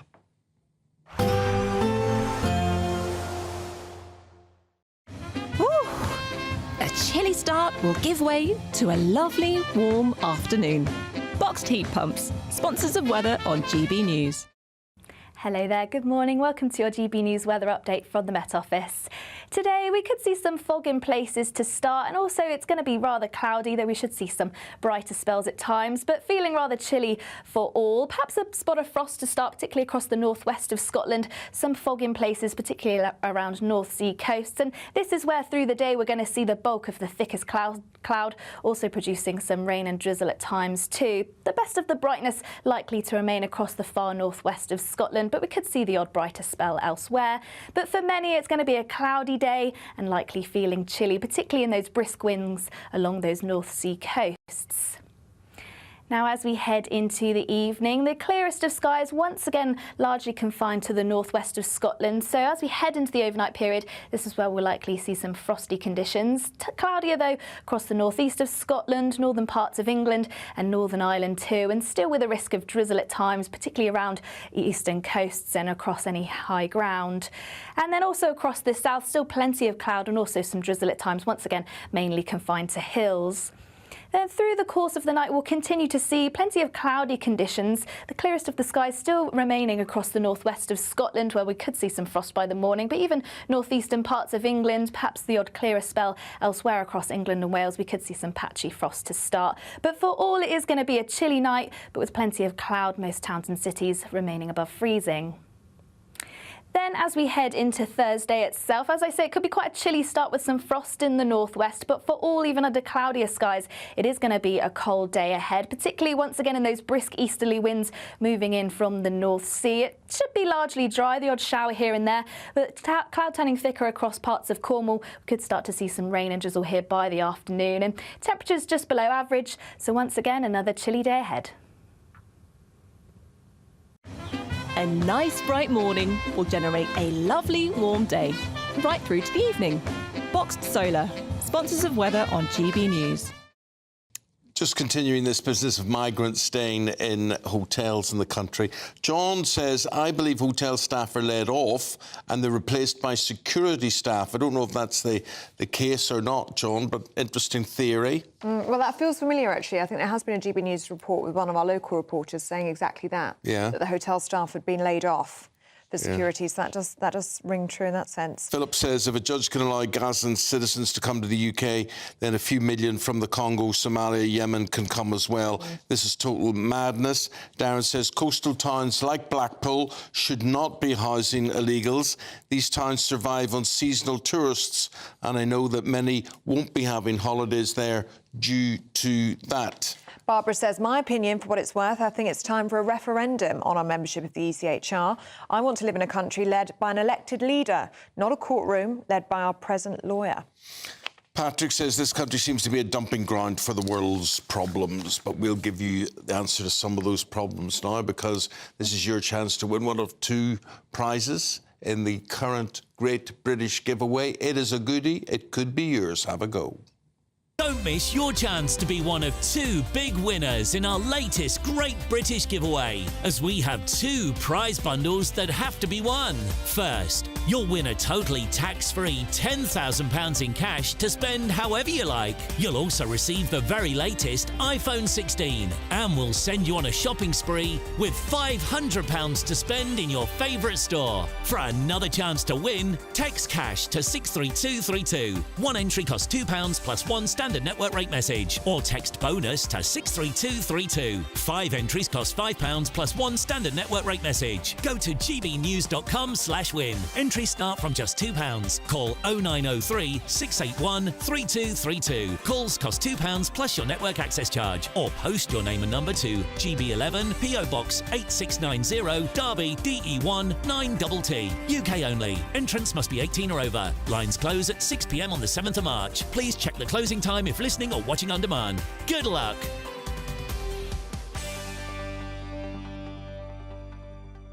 Now, up next on the programme, President Trump has created a Department of Government Efficiency. So this is run by Elon Musk. It is, yeah. They're trying to decide what is a waste of money and what isn't a waste of money, and sort Make of cuts. obvious sort of thing. You think there should be a sort of supervisory body looking at what each department is spending. So we're asking you after the break, should we have one of those departments here in this country, and what would they find? I mean, the thing is, we're supposed to be broke, right?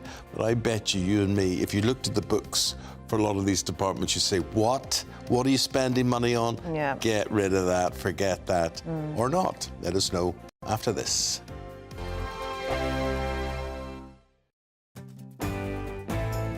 I'm Andrew Pearce. This is GB News, the People's Channel, Britain's news channel.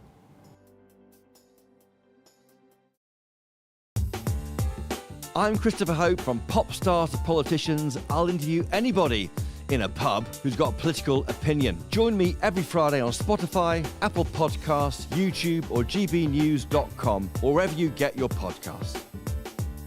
This is GB News, the People's Channel. Lee Anderson's Real World, Fridays from 7 p.m. Aaron McLean, the goal machine here. You used to play for Peterborough United. You bagged loads of goals for them back in the day. But I've got a bone to pick with you, young man. You scored at the City ground against Nottingham Forest for, was it Hull City? For Hull City, yeah. Why did you do that? Well, that was my job, unfortunately. I must say, that was actually one of my favourite goals. Was it really? Because I'm obviously playing at the City ground, unbelievable stadium, historic. It is great. So, and we beat you 1-0. OK, no need to rub it in. These sports clubs, whether it's football or rugby or whatever, should offer 2 alternatives, either a professional footballer, or if you don't quite make it, you can still go and play football at a lower level, but have a career as well, maybe be an electrician or a plumber. 100%. You know, listen, I've had multiple conversations with various different people, whether it's the PFA or whether it's clubs. Even players who do have careers, you know, there's so many that don't make it and don't quite make it to the level or only play at a lower level. There's so many that do have long careers, but once you come to the end of that, You've spent, you know, for me, I spent 20 years as a professional footballer. Once I finished playing, what do you then do for the rest of your life? You know, at 35, once you retire, you still have to have a purpose in life. Yeah. But I'd almost be starting from ground zero. I'm fortunate that I went into coaching and then went into the media. That's good. But for every one of me, there's hundreds that don't. And I've got so many friends who, I've got to say, you know, have really, really struggled on the, you know, mental health side. Yeah, it's a good point, actually, because you go from, like, playing in stadiums, big stadiums, small stadiums, crowds, singing your name, and all that sort of stuff, that adulation, the buzz of winning games, and you know, the downs of losing games, and you go from that to sort of nothing when you finish. I mean, that's a big come down there. It's a huge come down. GB News, the People's Channel. We're proud to be GB News, the People's Channel, and as you know, we always love to hear your views. Now, there's a new way of getting in touch with us at gbnews.com/yoursay. By commenting, you can be part of a live conversation and join our GB News community. You can even talk to me, Bev Turner, or any of the members of the GB News family. I'm Bev Turner. Thank you for joining us on GB News, the People's Channel, Britain's news channel.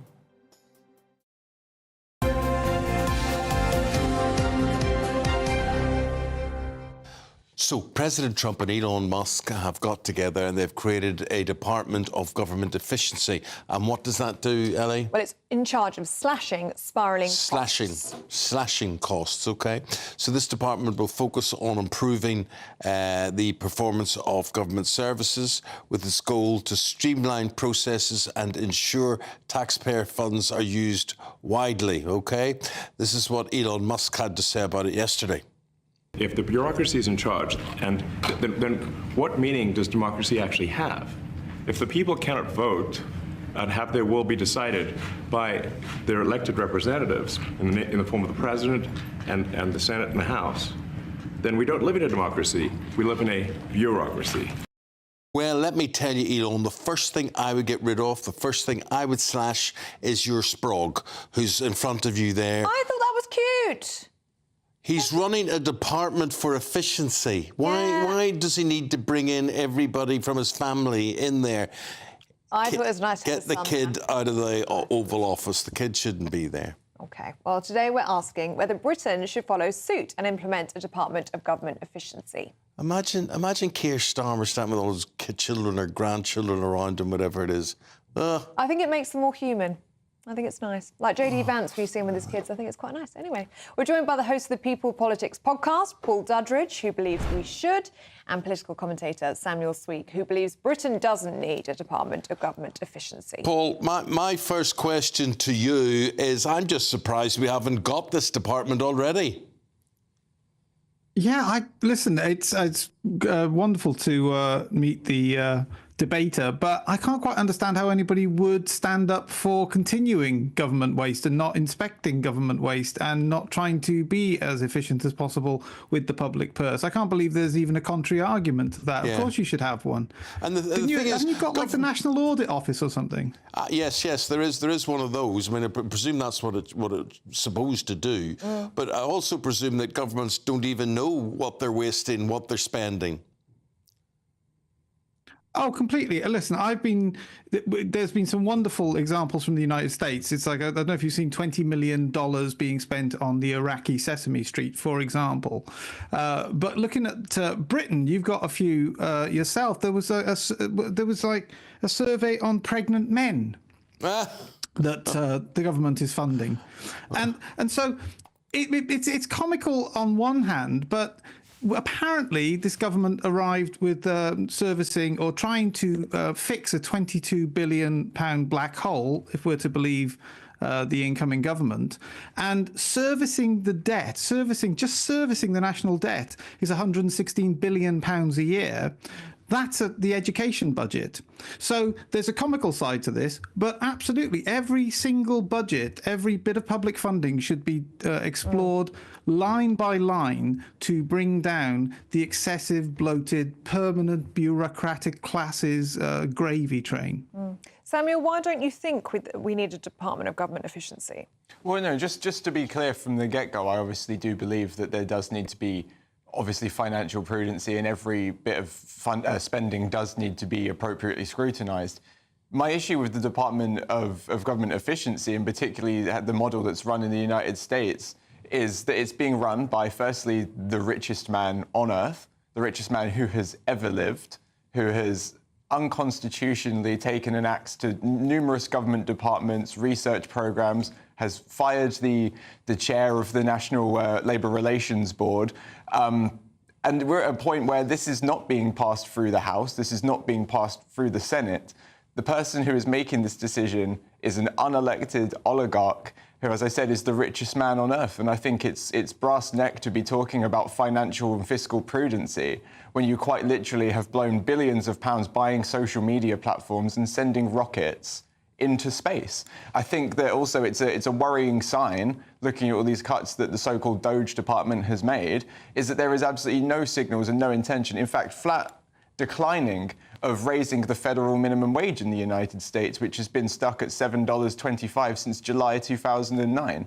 If we are going to be serious in this country and in the United States about streamlining and being efficient as we can in spending, then we need to be looking at where the money that is saved is going. And it's worrying to me that this money is not going to be invested back into the workforce. We're going to, if we continue at this rate of cuts, there's going to be holes that's left in the US essentially across government departments, and who's going to be the people to fill those gaps? It's going to be privateers and profiteers, and the person who has the greatest vested interest in private government contracts is Elon Musk. Let's make no mistake about this. This is the ruling super elite lauding themselves, looking for more power and wealth over the working classes. Paul? I would point out that Dr. Fauci closed down the entire US economy. Nobody voted for him. That wasn't passed through Congress. He was an appointee. Plenty of bureaucrats are appointed by the US administration. They don't have to all be elected. They don't all have to be voted on. They are elected. We elect the president, and he appoints these personnel to carry out these acts. Like I said, Fauci, I didn't hear the left or the pro-vaccine lobby complaining about his status as an unelected bureaucrat shutting down the US economy, which we're now trying to scrabble out of. It was brought up earlier, it's been 5 years. We really have lost a good 5 years of the Western economy because of such actions. And like I said, he wasn't elected either. So, I mean, seriously, that is, I love you, but that's spurious. There's plenty of American bureaucrats that aren't elected. Not every single appointment has to be elected and pass through Congress. They are the appointees of the executive office, and that is Donald Trump in this case. OK, gentlemen, we're out of time this morning, but thank you so much for your time. Let us know your thoughts on that one. Should Britain have its own Doge? It's actually our poll of the day today. You can get involved by scanning the QR code on your screen now, or you can head to gbnews.com/poll. As always, the final result will be announced later in Martin Daubney's show. Good luck if you're taking part in that. Coming up, Paul Coit will be giving you what happened last night in the sport. What's going to happen tonight? That's next. The latest GB News travel. Good morning, I'm Gary King in Exeter in Devon. There's a lane closed on the A379 following a collapsed manhole just near to the M5. Elsewhere in Surrey, the southbound M23, there's a lane closed due to a breakdown. It's between the M25 and Junction 9 at Gatwick Airport. Bedfordshire northbound M1, 2 lanes closed and delays after an accident between Junction 11 at Dunstable South and Junction 11A at Dunstable. Just get reports of problems at Great Doddington in Northamptonshire. The eastbound A45, reports of an accident between Great Doddington and Wellingborough. And in South Yorkshire, the northbound M1, there's a lane closed and delays. It's all due to an accident between Junction 31 at Sheffield and Junction 32 at the M18. And that's the latest. You can stay up to date throughout the day by visiting our website, gbnews.com. Hi, I'm Michelle Dewberry, and my show is your opportunity to cut through all the noise and dive in headfirst to some robust debates. Ideas clash. Situation, isn't it? No, because the failure is you're deliberately avoiding my point. Nothing's held back. And if you think this is the end of it, wait for more. And we do not shy away from the difficult stuff. Sometimes I want to shake people and say, if only you understood. So join me on Jubes & Co. weeknights at 6 p.m, only on GB News, Britain's news channel. Join me, Camilla Tominey, for a frank and honest discussion with those in power that cuts through the spin and gets to the heart of the issues shaping our nation. You haven't confirmed that you want to stand as leader, but you haven't ruled it out either. This report basically says that he's not fit to stand trial. Is he indecisive?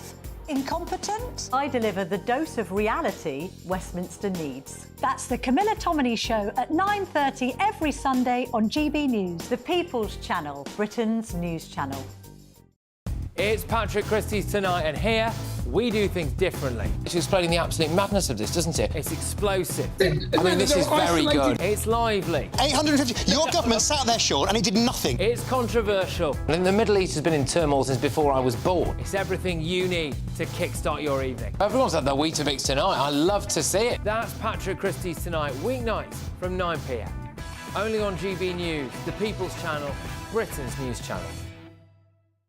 Good Afternoon Britain isn't just about us. The wonderful thing about this programme is it's about everyone watching. It's an interactive programme. Well, there absolutely is something to see here, and we're going to be talking about it more. Whether it's breaking royal news, Will, please bring us up to date. or indeed a particularly punchy speech in the House of Commons. Very, very curious. We bring it to you live, and then we bring you live reaction as well. That's Good Afternoon Britain, weekdays from midday. Only on GB News, the People's Channel, Britain's news channel.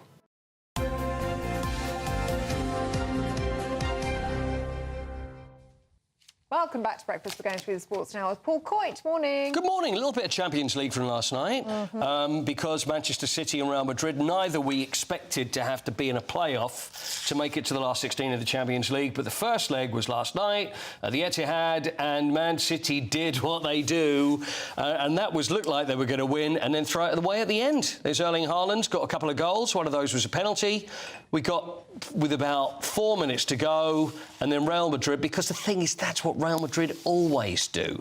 You can never think we're going to be OK because no matter who's playing That's what for Jude them... Bellingham always does, isn't it? Jude Bellingham does it. It's almost written in the stars it was going to happen. So they got the comeback, end up winning 3-2. It now goes back to Spain next week, where they're going to play at the Bernabeu, and honestly, that's going to be tricky for Manchester City to actually turn that around. Pep Guardiola, let's hear from him after the game, shall we? When you attack so quick against the strikers that they have at front, it's more difficult. But after the 2-1, it happened, the resume a little bit this season. So many games happen against Feyenoord, against Sporting Lisboa, against Brentford in Premier League, and Man United, and many games like at the end we give away. So we give away for ourselves, and in that level, it's so difficult. It's not the first time, unfortunately, it happened many times, and that's why it's difficult. I think the body language was this time.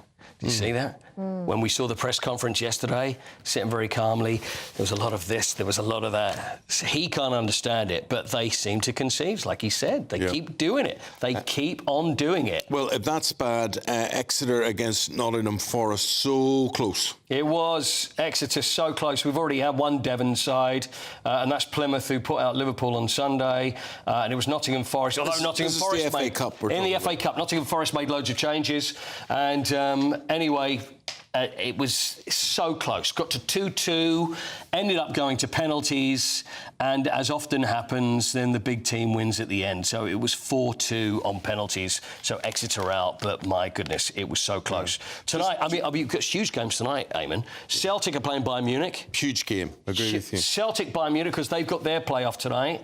And so that is this evening. And also, because it was supposed to happen in December, and it was because of the storms. Now, Now, Everton versus Liverpool, that happens tonight, and it's the last Merseyside derby. So that's going to be emotional.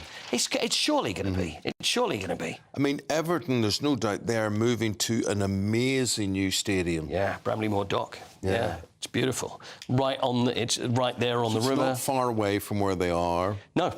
Yeah, and it looks absolutely incredible. But always sad when you've got to give up a ground that they've been in since 1880 or whatever. Of course it is, and it's something I imagine that Manchester United you're going to have to go through. Would you buy? When White Hart Lane packed up, whatever? Did you buy any souvenirs? Did you buy any chairs or anything from it? Well, you know what? I was gonna. There was loads of people that turned up and they had screwdrivers, trying to take things out, and I got there on that day and I thought, well, what can I get? And then I spoke to someone. I said, look, is there anything you can get for me? And the guy who was running the stadium, and I don't know whether he was supposed to do this, but he just said, look, OK, I've got something for you. I've got the cockerel, it's huge, great big thing that was above the entrance to the where the chairman's suite is. And it was just as they would go, and anyway, it's a big thing. So anyway, I've got up and picked it up, and this thing is it's enormous, and it's almost like a polystyrene. So I thought, what I'll do is I'll put it. I've got a garage at the end of the garden. Yeah. I'll fix it on there, and that'll look great. So great. Then there was a bad storm. I woke up one morning and it had gone, and I thought, someone's nicked it. Yeah. And what happened? The wind had taken it. It was a flying cockerel. Yes, and unfortunately it went.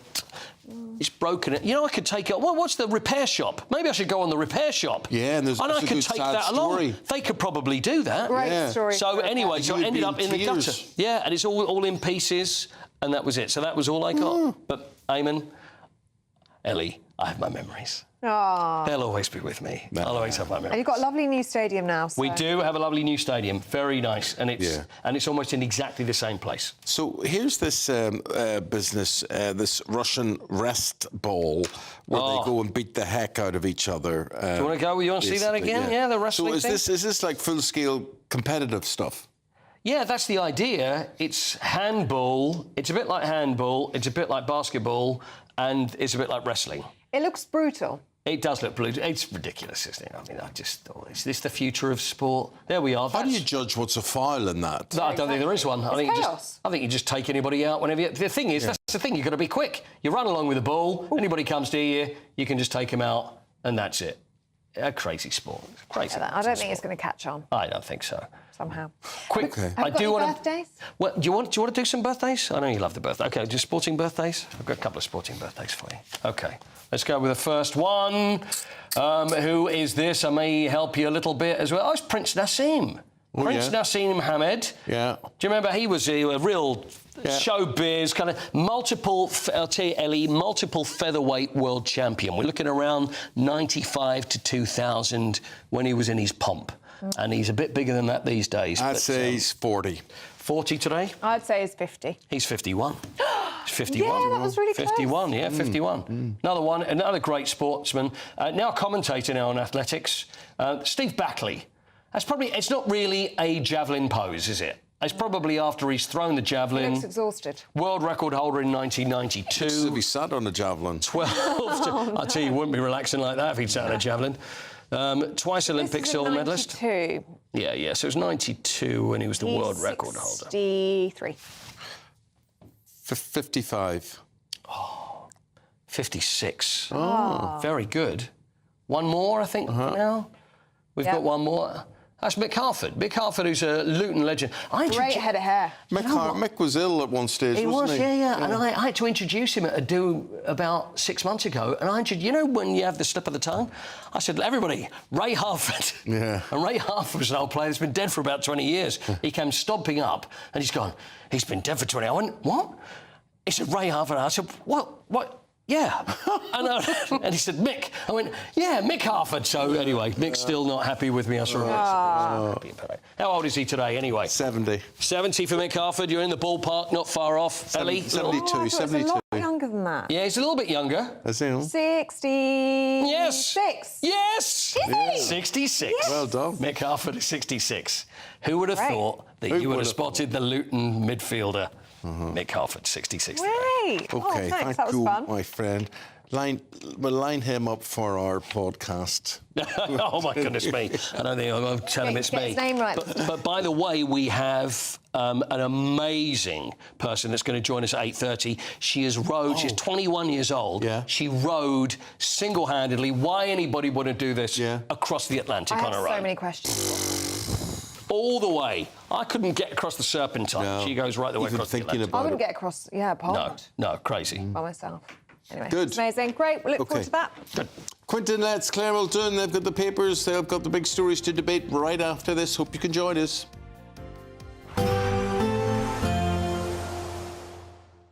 Can't wait to get in that sea. Lovely and warm. Just like the feeling of having great travel insurance. All Clear Travel Insurance sponsors GB News Travel Destinations Forecast.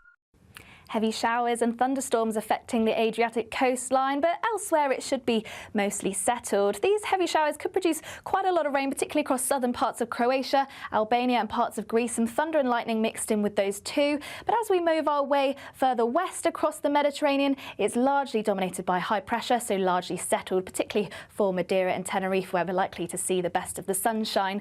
Showers continuing for a time before becoming more settled. All Clear Travel Insurance sponsors GB News Travel Destinations Forecast.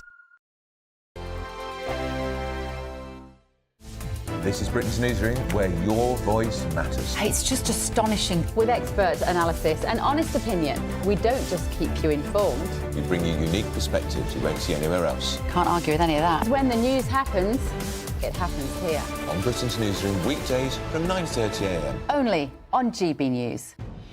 Good afternoon, Britain. Weekdays from midday.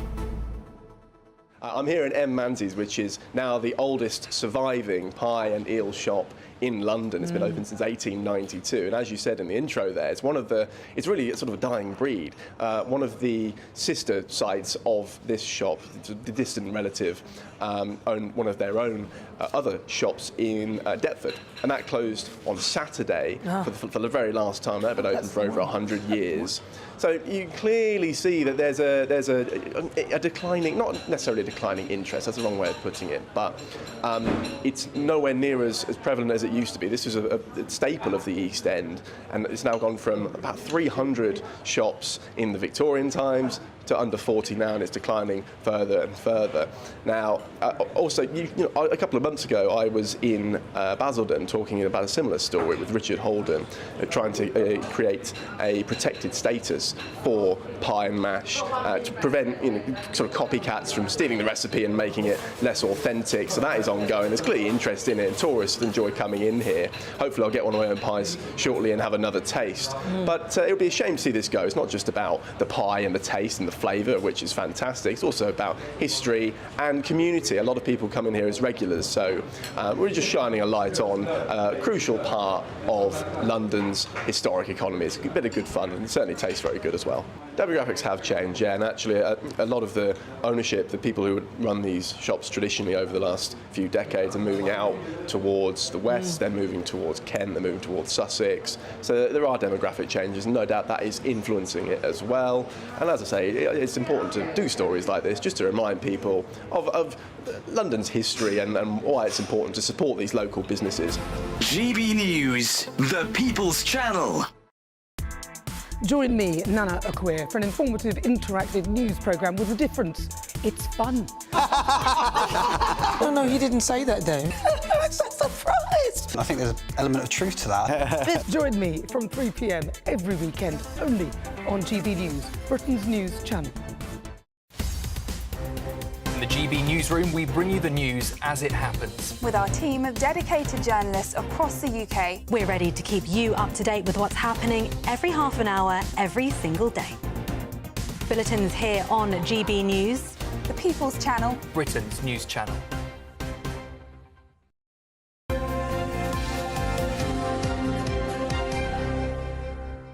Claire Muldoon, Quentin Letts, they're here to discuss the stories in the papers and what's standing out, Ellie. Quentin, should we take a look at the assisted dying bill in the Times? This is the end of last year, MPs voted on the principle. They're saying we should be allowed to have assisted dying, so that when people are in the last 6 months of a fatal illness, they should be allowed to choose to die. Well, that was that vote, but now starts the whole process in Parliament of actually trying to formulate the law, and it's running into trouble because the bill's sponsor, who's a Labour MP, Kim Ledbetter, has pulled away one of the assurances that she gave. She did say originally that when somebody wants to die, that the process would have to be approved by a High Court judge. And now that's not going to happen. Now there's going to be a sort of death panel of experts, social workers and lawyers.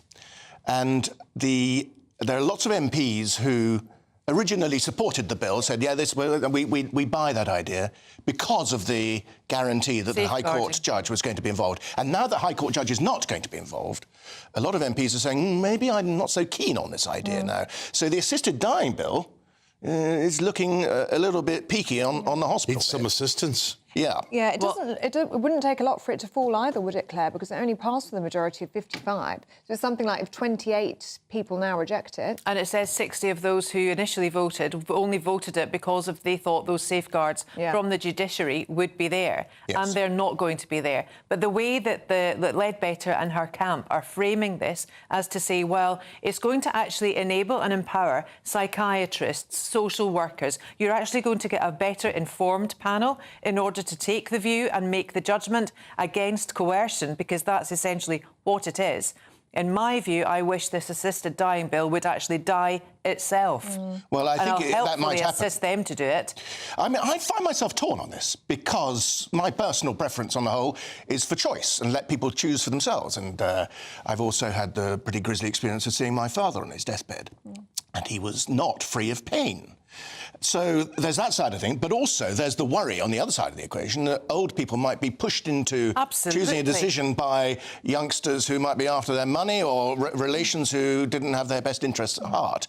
And that is a big worry now, the coercion factor. But it's not only going to be the elderly that will be affected by this. There's terminal illnesses diagnosis that, because of modern medicine being so amazing that it is the terminal illness diagnosis actually won't be there. People do often live extending the diagnosis itself. What I would prefer is if we put all the money into palliative care to make people's lives as comfortable as possible at the end of life. And I think it's crucial for us to look to countries like Canada, like the Netherlands, to see how laws like this, the scope can widen and widen. And before you know it, very vulnerable people seeking mental health issues, with mental health issues, will be able to take their own lives. I think it's certainly true to say that the practicalities of assisted dying are proving much more difficult than the MPs originally thought when they had that debate on principle. And that debate on principle happened in the House of Commons just before Christmas. It felt a bit, although everyone says it was Parliament at its best, it felt to me like a university debating society, thinking about something in high principle. But actually, when you come to the nitty-gritty, is the National Health Service, part of the National Health Service, going to become basically the National Death Service? And that's becoming... I mean, I'm completely torn on this issue. I don't have a strong view of it. OK, well, I was at a very nice funeral yesterday, a worthy send-off for the iconic footballer Denis Law in Manchester yesterday. And he's the only Scotsman to be named world's best football player. That's an amazing attribute. Yeah. And, of course, you would know, Eamonn, that Manchester United celebrated not celebrated, but remembered the Busby babes that were killed in the Munich air disaster. Not long, a couple of weeks ago or something, or last week in February. They're part of that statue there, Best Law and Charlton. Oh, there you are. There's Eamonn. There we are. Goodness me. Looking very statesmanlike, if I must say. And Sir Alex, he spoke, he gave a eulogy. Did he? How was it? Yeah, very good. One of the amazing Wayne things... Rooney was there? One amazing things about Denis Law is that he was barefoot until the age of 12, and that he then had to rely on shoes being given to him, and his first pair of football boots were hand-me-downs. Yeah. He came from, poor stock. His father was a fisherman. He was a great player to watch. I only watched him on telly. I never saw him live. Yeah. But the music was good at the cathedral? Good service? Yeah, very nice, good service. Were you singing well, Eamonn? I was doing that. They were all... I imagine you've got rather a fruity baritone. Well, they were all hymns that you would know when they provided you with the words as well. But I was lucky, Quentin, to the first match I saw Manchester United live in 1972. He was playing there, Bestlaw and Charlton. He was playing there, and it was very up close to see him. And it was amazing just to be there and see these players taking a corner in front of you and so close to you. You know, you'd only seen them on television before. And so it was incredible. And you had a friendship with him as well, didn't you? Yeah, we worked together for the BBC in Manchester, and he was very good. And I became his taxi driver as well. So that was very nice. And you got to have nice chats on the way home from work, very lovely. Very, very funny, very mercurial man. Very, very good. Very good. Oh. Right, what else have we got there? Quentin, let's have a look at the Church of England, shall we? Church of England, the governing body has rejected a fully independent safeguarding model. So they're going to mark their own homework. They are, because they're saying that it's actually much simpler to do that and much quicker for them to set it up. If they're going to have a new whole system of safeguarding, it'll take much longer. They're having this week is the week of General Synod, which is the Church's parliament.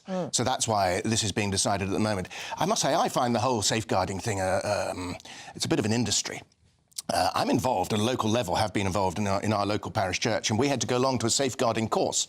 It was the biggest load of old phooey. It really was. And the church is now spending millions and millions of pounds on safeguarding at a time when parishes are going very poor. So I think, although the initial, one's knee-jerk thing might be, oh, we need safeguarding. Actually, if you look at it, I wonder if you do, because there's become a whole industry of experts and finger-waggers. But I know what you're saying. I bet you, because I had to go to a safeguarding course recently for something I do, and I just sat and thought, a blind man on a galloping horse could see this, would realise what's right and what's wrong. Yes. And you were told the most obvious, stupid things.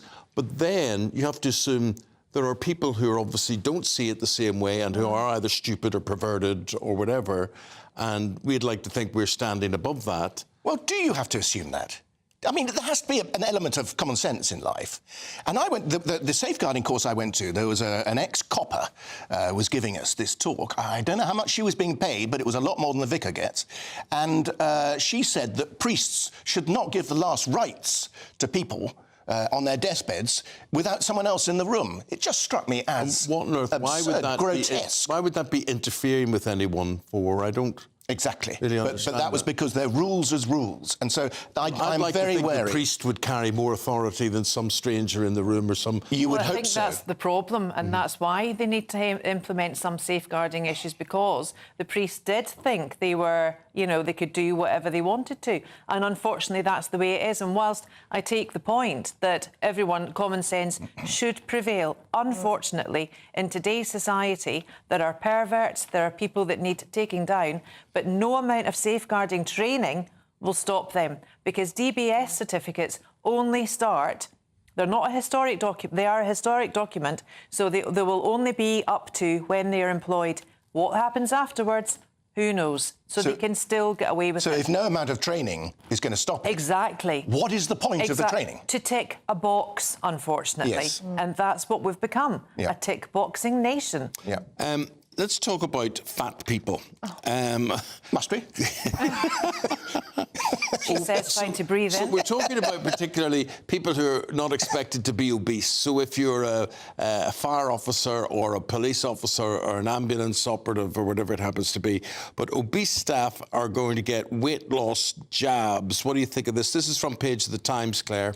Yeah, I mean, 8 million people in this country have got private health insurance, which I am quite astounded at, actually. Quite a lot of people. And I don't know where they're going to get the drugs from. Because if you are, say, a type 2 diabetic with a heart condition who is overweight, then you are supposed to be able to get these drugs, these miracle drugs, which I'm not a big fan of, I have to say. And you have to get that through a referral to a specialist hospital department, and then it's through the Tier 3 NHS prescription service you will get it. So I don't know where the private sector is going to get all these drugs from, and I'm not sure if it should be actually allowed in private health insurance.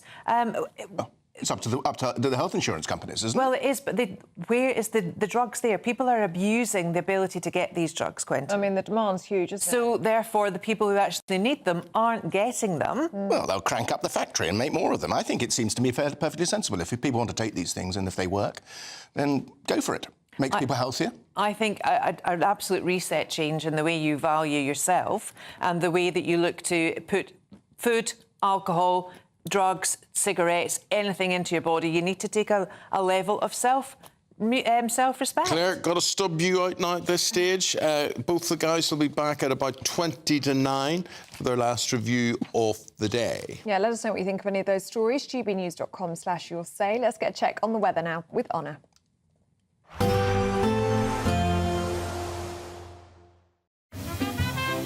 Heavy showers first thing will be followed by a warm, cosy day. Boxed Boilers, sponsors of weather on GB News. Hello there, good morning. Welcome to your GB News weather update from the Met Office.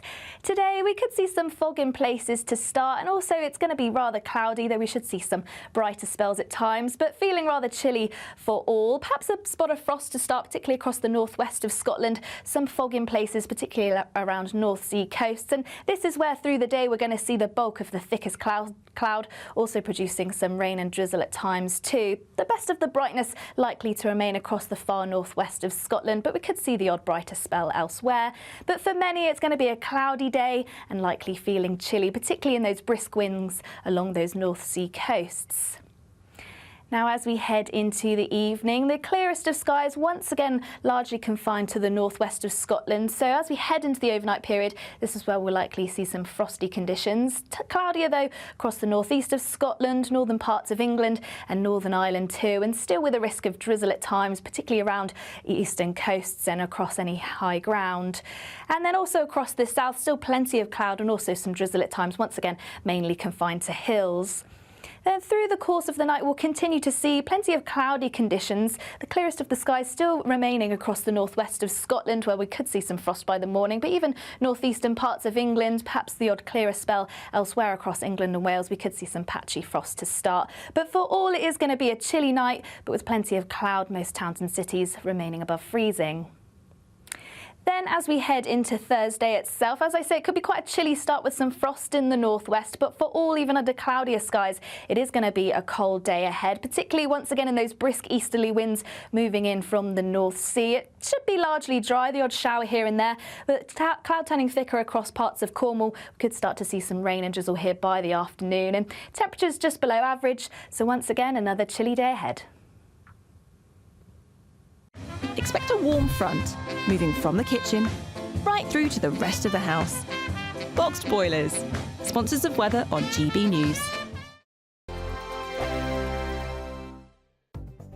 The latest GB News travel.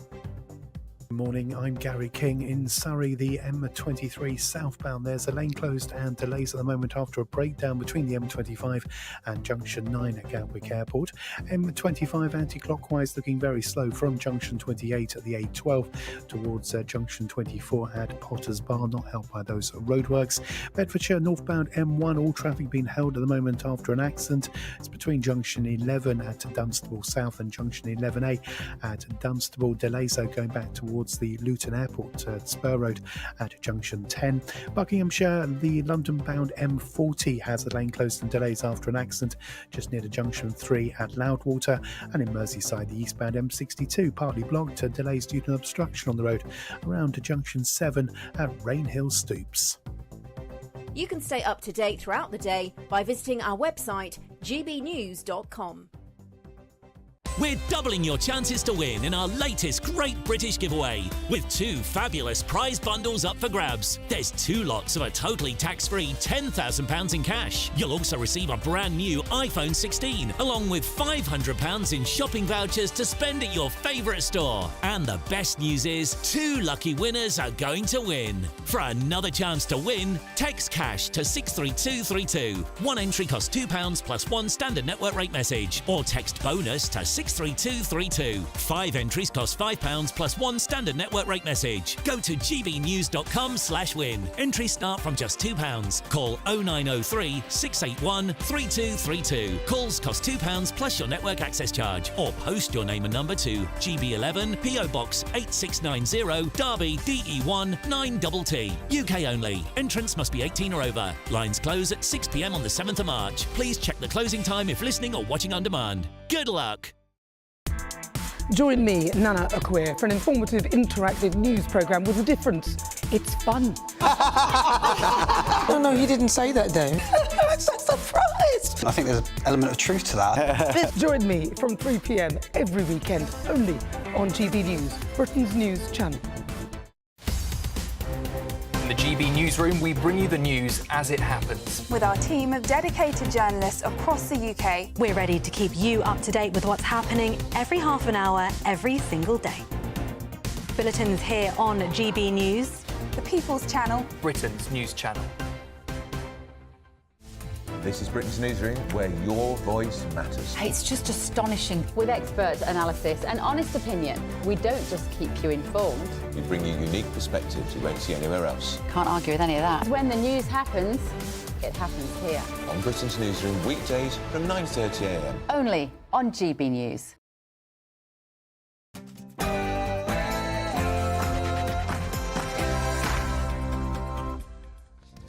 Good morning. A family of 6 Palestinian refugees granted the right to asylum in Britain.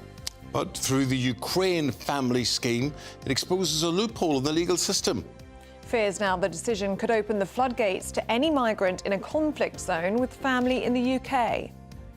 King charges to host political leaders for a sleepover at Windsor Castle. However, after his walkabout with the Prime Minister earlier this week, is the King getting involved in politics a bit too much?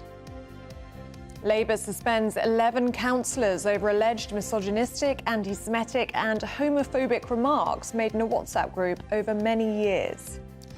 Britain's biggest retailers warn nearly 300,000 jobs could be lost over the next 3 years unless the government takes action now, as economists fear the Chancellor may have no choice but to raise taxes. Crying out for more tourists, we'll be meeting the Blackpool MP, who is seeking to relocate asylum seekers from local hotels in order to free up space for desperately needed visitors. And royal commentator and friend of the show, Katy Nickel, will join us to talk very personally about a recent battle she's had with cancer and her campaign to raise awareness and encourage others to seek help as early as possible. Sport this morning, Manchester City blow it late again, conceding twice in the last 4 minutes to lose to Real Madrid at the Etihad. So nearly an FA Cup Devon double as Exeter just lose out to Nottingham Forest on penalties. And in rugby, Wales coach Warren Gatland falls on his sword. Hello, good morning. Another cloudy and chilly day ahead. Also some drizzle at times, but there will be some sunshine. To find out where, stay tuned and I'll be here with all the details. Hello there, very good morning to you if you're watching or listening. I'm Eamonn Holmes. I'm Ellie Costello and this is GB News Breakfast.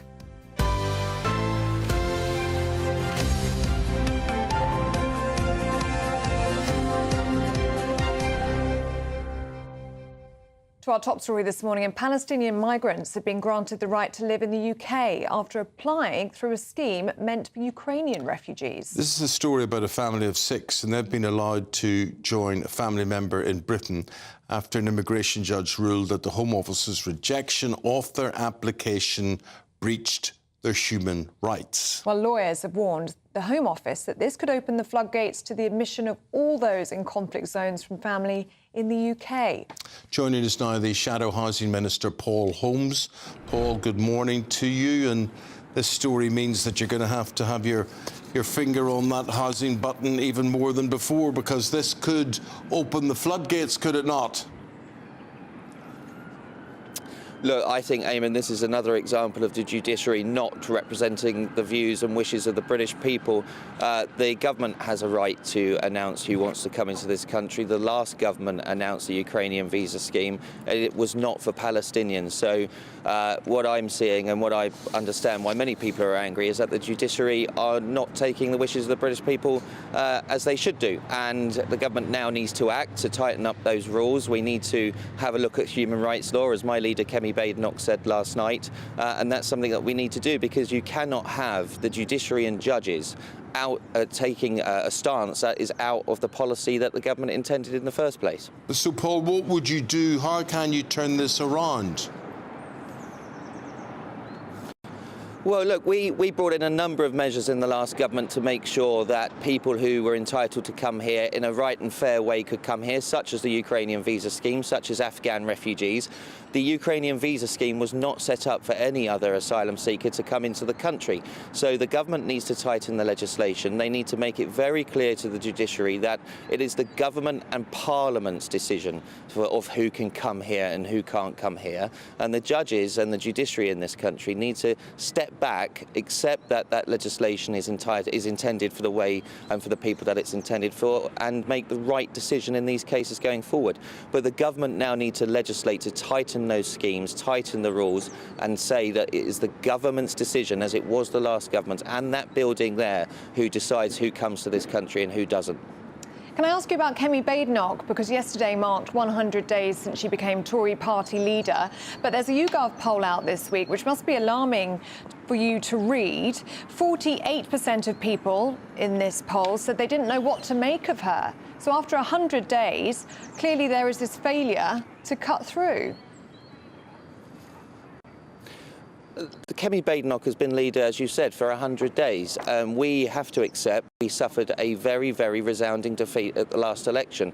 Katy has been very clear that she wants to reset a relationship of trust with the British people. Of course, 2 months after our historic defeat, people will not be listening to us as much as we would want them to, and Katy's been very clear about that herself. About 2 years before people stop being angry and start listening to a policy agenda going forward, which Katy has set out very clearly that she will be outlining policies that are right for this country going forward, and being a vocal critic and a constructive critic about setting a policy agenda going forward for the next election. I don't look at polls. You say I should be alarmed at polls. I'm not alarmed at polls. What is really important is that we present a policy agenda ready to win the next general election with Katy Nickel as Prime Minister.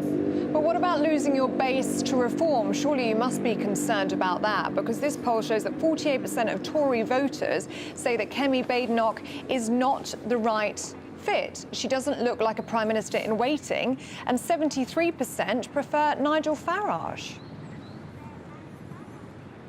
But there's a difference between the Conservatives and Reform. It's the fact that Reform always outline what they're not for, whereas we are going to outline over the next 5 years what we are for and how we can enact change that this country needs. That's the fundamental difference. Because 48% of people say they don't know what to make of Katy Nickel. Because it's been 100 days and Katy has been very clear that we need to apologise for our past and where we got it wrong, and she will be outlining through policy boards and through listening to the British public about what they want in a very constructive way before we go out and announce policy. If we start announcing policy now 7 months into opposition, I think that would be silly. I think Katy needs to take her time. She needs to build a relationship with the British public, which she is doing as we've seen in the last 100 days, and those numbers will change. I'm not worried about polls 7 months after losing a general election. OK, can I ask you about the farmers' strike, the farmers' protest, in Westminster this week? Would you be supportive of the farmers if things do ramp up? There's talk of potential strike action, potentially dirty protests like we've seen in France if they are not listened to by this government. Would you still be supportive of farmers if it were to escalate in that way? Farmers are very, very distressed, and as you've quite rightly said, there were protests at the beginning of this week. Farmers are not going away, and they're not going away because this government has chosen to attack those people who put foods on our table, who are not the wealthiest people in society, who are being unfairly taxed by this government that seems obsessed with tax and raids. The farmers have a right to protest, of course they do. It's up to the NFU about the actions that they take forward. But we've been very clear that we will reverse the measures that the Labour government have brought in, because farmers are being targeted, and we will see the family farm go from this country, and we will see farmers who work day in and day out for our food security suffer because of the policies of this government. We've said we'll reverse them, and farmers have a right to protest as they see fit. Would you support strike action?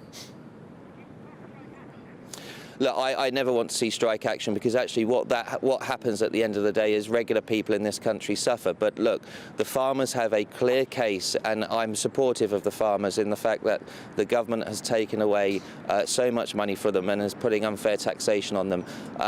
Strike action should never be a thing, but the farmers have a right to protest, and I think the NFU will be working with government and will be talking to us very carefully about their next steps. Paul, thank you for your comments. We've got to leave it there. Paul Holmes is the Shadow Housing Minister. Thank you. Let's have a look at some other stories coming into the newsroom. President Netanyahu has warned that the ceasefire with Hamas will end if they do not return hostages by midday on Saturday. The Israeli leader echoed President Trump, who threatened to let hell break out if Gaza... out in Gaza if dozens of remaining Israeli hostages were not freed. Heathrow Airport is set to announce multi-billion-pound investment with the expansion of 2 of its terminals ahead of a proposed third runway. In a speech today, Chief Executive Thomas Waldby will unveil funding for upgrades, reconfiguring the layout of the airfield and boosting bus and coach connections. Abuse victims have hid out at the Church of England following its decision not to allow fully independent safeguarding. The Synod voted 392 in favour, 9 against and 6 abstentions on the final motion. Representatives of abuse survivors have said the outcome was incredibly disappointed and showed the Church had decided to keep it in the family. And these are live pictures from Kilauea volcano in Hawaii, which is erupting for the 9th time since December, when it became active again. The volcano is located on Hawaii's Big Island. No residential areas have been threatened yet by lava.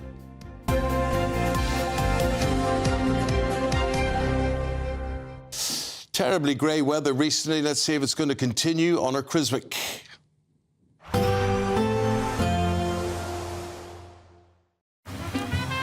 Despite the morning rain, it'll be a nice, warm, cosy day ahead.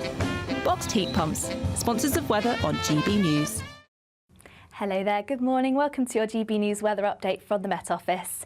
Today we could see some fog in places to start, and also it's going to be rather cloudy, though we should see some brighter spells at times, but feeling rather chilly for all. Perhaps a spot of frost to start, particularly across the northwest of Scotland. Some fog in places, particularly around North Sea coasts, and this is where through the day we're going to see the bulk of the thickest cloud, also producing some rain and drizzle at times too. The best of the brightness likely to remain across the far northwest of Scotland, but we could see the odd brighter spell elsewhere.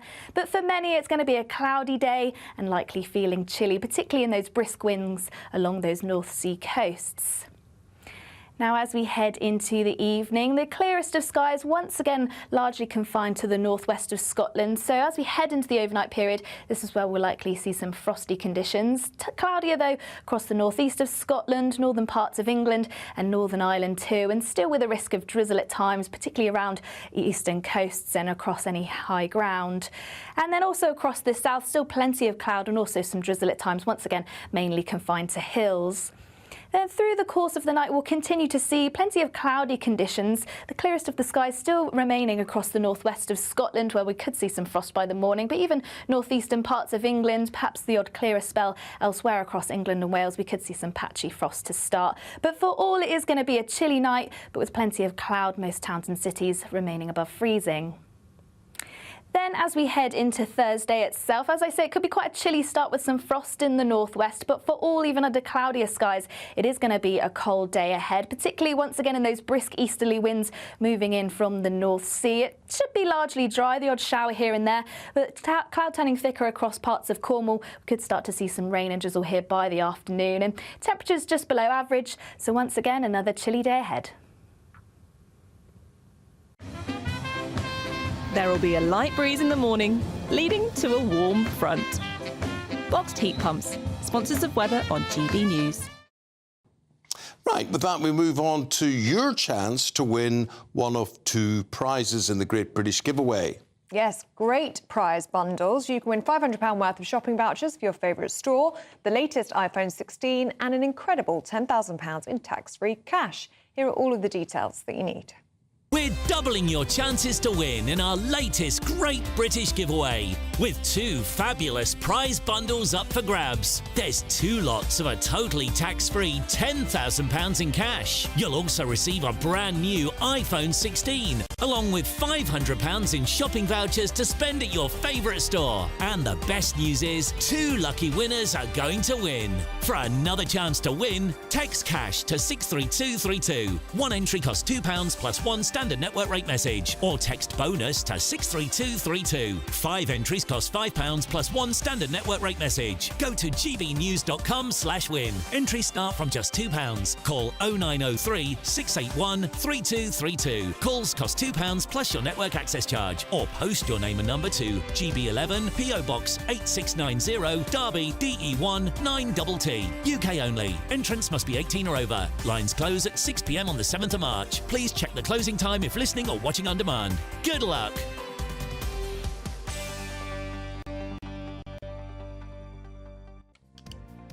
Do stay with us. Still to come, we're going to be joined by Zara Lackland. Do you know who Zara Lackland is? She is the first woman to row solo Europe to South America. Why would you want to? She'll tell us right after this.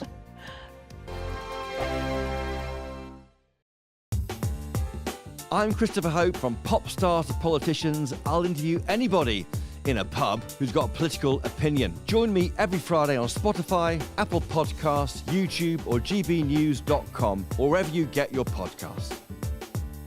This is GB News, the People's Channel. Martin Daubney, weekdays from 3 p.m.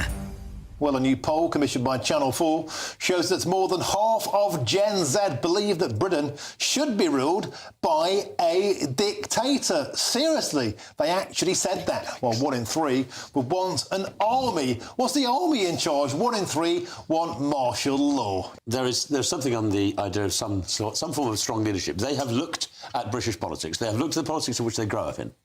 And they see failures at the democratic level. They see a weak, a soft, a centre that doesn't do anything, makes promises and fails to deliver them.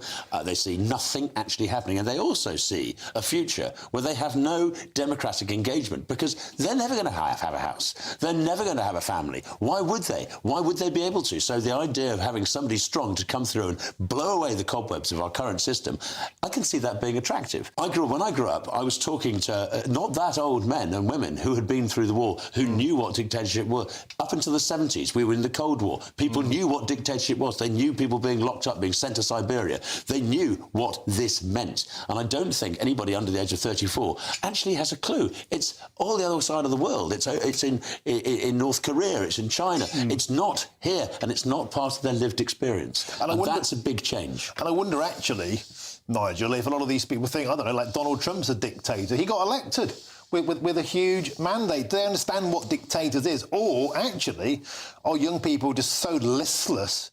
They're so feeble-minded, they need to be told what to do and how to live. I certainly think that Gwen's right about there's a disillusionment with democracy and the results of it. The idea that a dictatorship is the answer to it, or having the military rule over us, is obvious nonsense. GB News, the People's Channel. This is Britain's Newsroom, where your voice matters. It's just astonishing. With expert analysis and honest opinion, we don't just keep you informed. We bring you unique perspectives you won't see anywhere else. Can't argue with any of that. When the news happens, it happens here. On Britain's Newsroom, weekdays from 9:30 a.m. Only on GB News. We're proud to be GB News, the People's Channel. And as you know, we always love to hear your views. Now, there's a new way of getting in touch with us at gbnews.com/yoursay. By commenting, you can be part of a live conversation and join our GB News community. You can even talk to me, Bev Turner, or any of the members of the GB News family.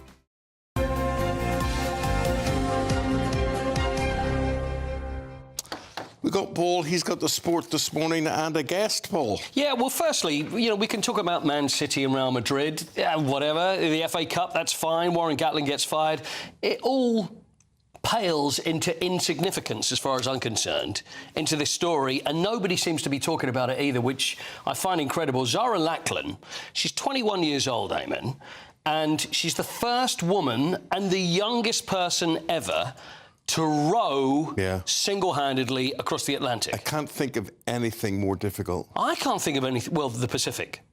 But I don't think anybody would do that one. Was the Pacific's bigger? Yeah. I mean, but it's crazy. Truffer. Yeah, I'll just gotcha. Let Zara. We've got Zara now. Hey, Zara.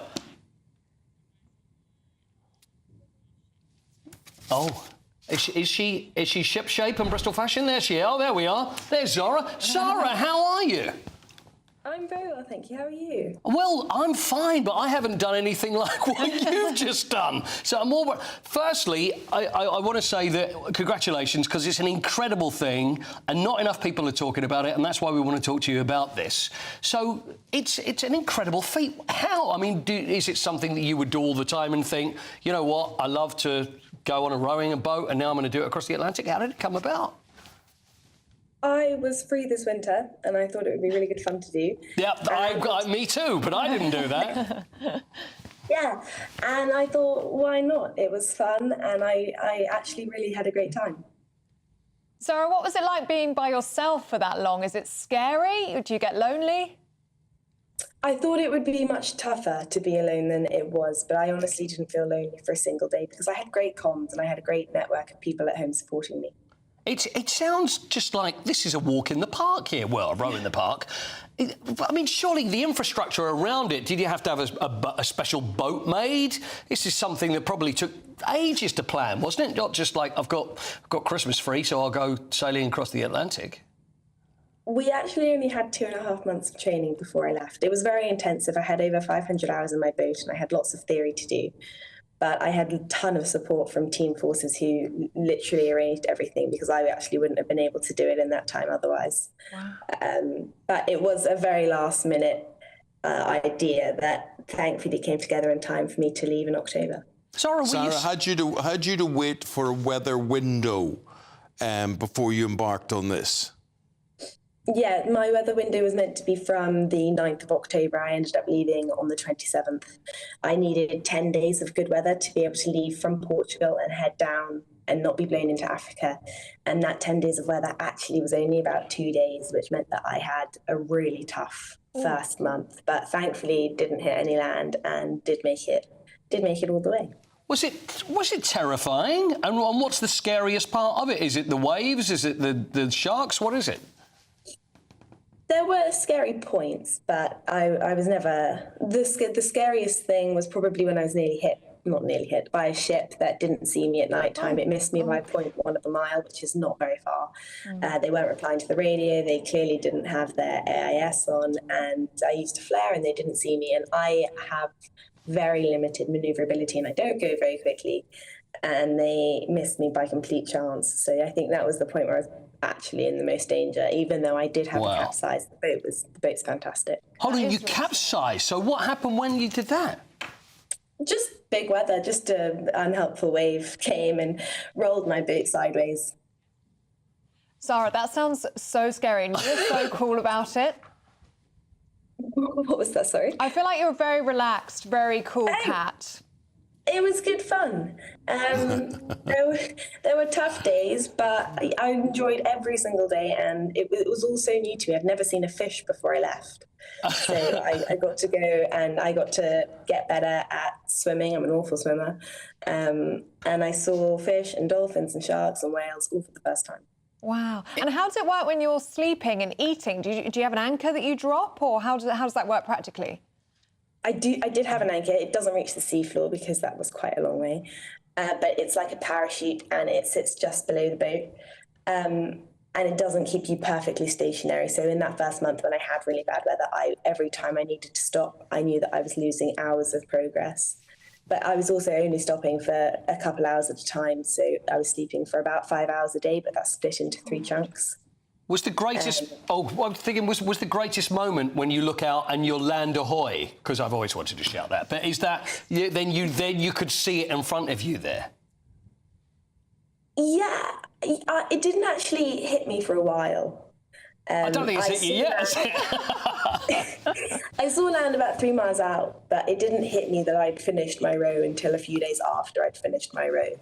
But when I did get into land, I was just like sorting out the boat. I'm like, okay, when do I go home now? And that was quite a bit. You are so cool. I'm not. I think Zara, I'll be honest, I think you're the coolest person I think I've ever seen. I don't think anything would worry you, would it? Let me ask, you know what would worry me? I've noticed when Zara's rowing there, her back is against going forward, right? So she's never seen ahead of herself. Unless that changes, Zara, do you turn around and are able to look ahead? You know Wing mirrors. You know what I'm trying to say? You row and you're looking in the direction that you're going, but you seem to have your back in the direction that you're going. Yeah, but there's not much to look at in the Atlantic, thankfully. So sea, sky. I spy with my little eye something beginning with S. Sea or sky again. Yeah. Sharks. Yeah. Oh yeah. So there were sharks though, weren't there? You came across some sharks. I did, yeah. I cut my leg and it was absolutely fine, but it did bleed a lot. And I was washing it out in the sea, which probably isn't something you should do. And then a few minutes later, I did have a shark just follow me for about half an hour, which was pretty cool. I was safe because I was in the boat, but it was fun to know that is actually something that sharks do. Zara's like, well, the shark attacked me and I just pushed it off, and it was just, it was one of those things. Listen, we would like to offer you our admiration and our respect, Zara. Incredible. Thank you very much. Lovely to talk to you. Amazing. Very well. Congratulations, Zara. Well done. Thank you. She is the coolest woman I think I've ever spoken to in my life. I would be like... But even just going out on a rowboat, she's just like, well... And she's so young. Thought I'd give it a go, 21 years old. Wasn't scared, wasn't bothered. Youngest ever to do it. Incredible. Didn't even realise she'd finished. I know. Well, we're heading into the Sharks next with Quentin Letts and Claire Muldoon right after this break.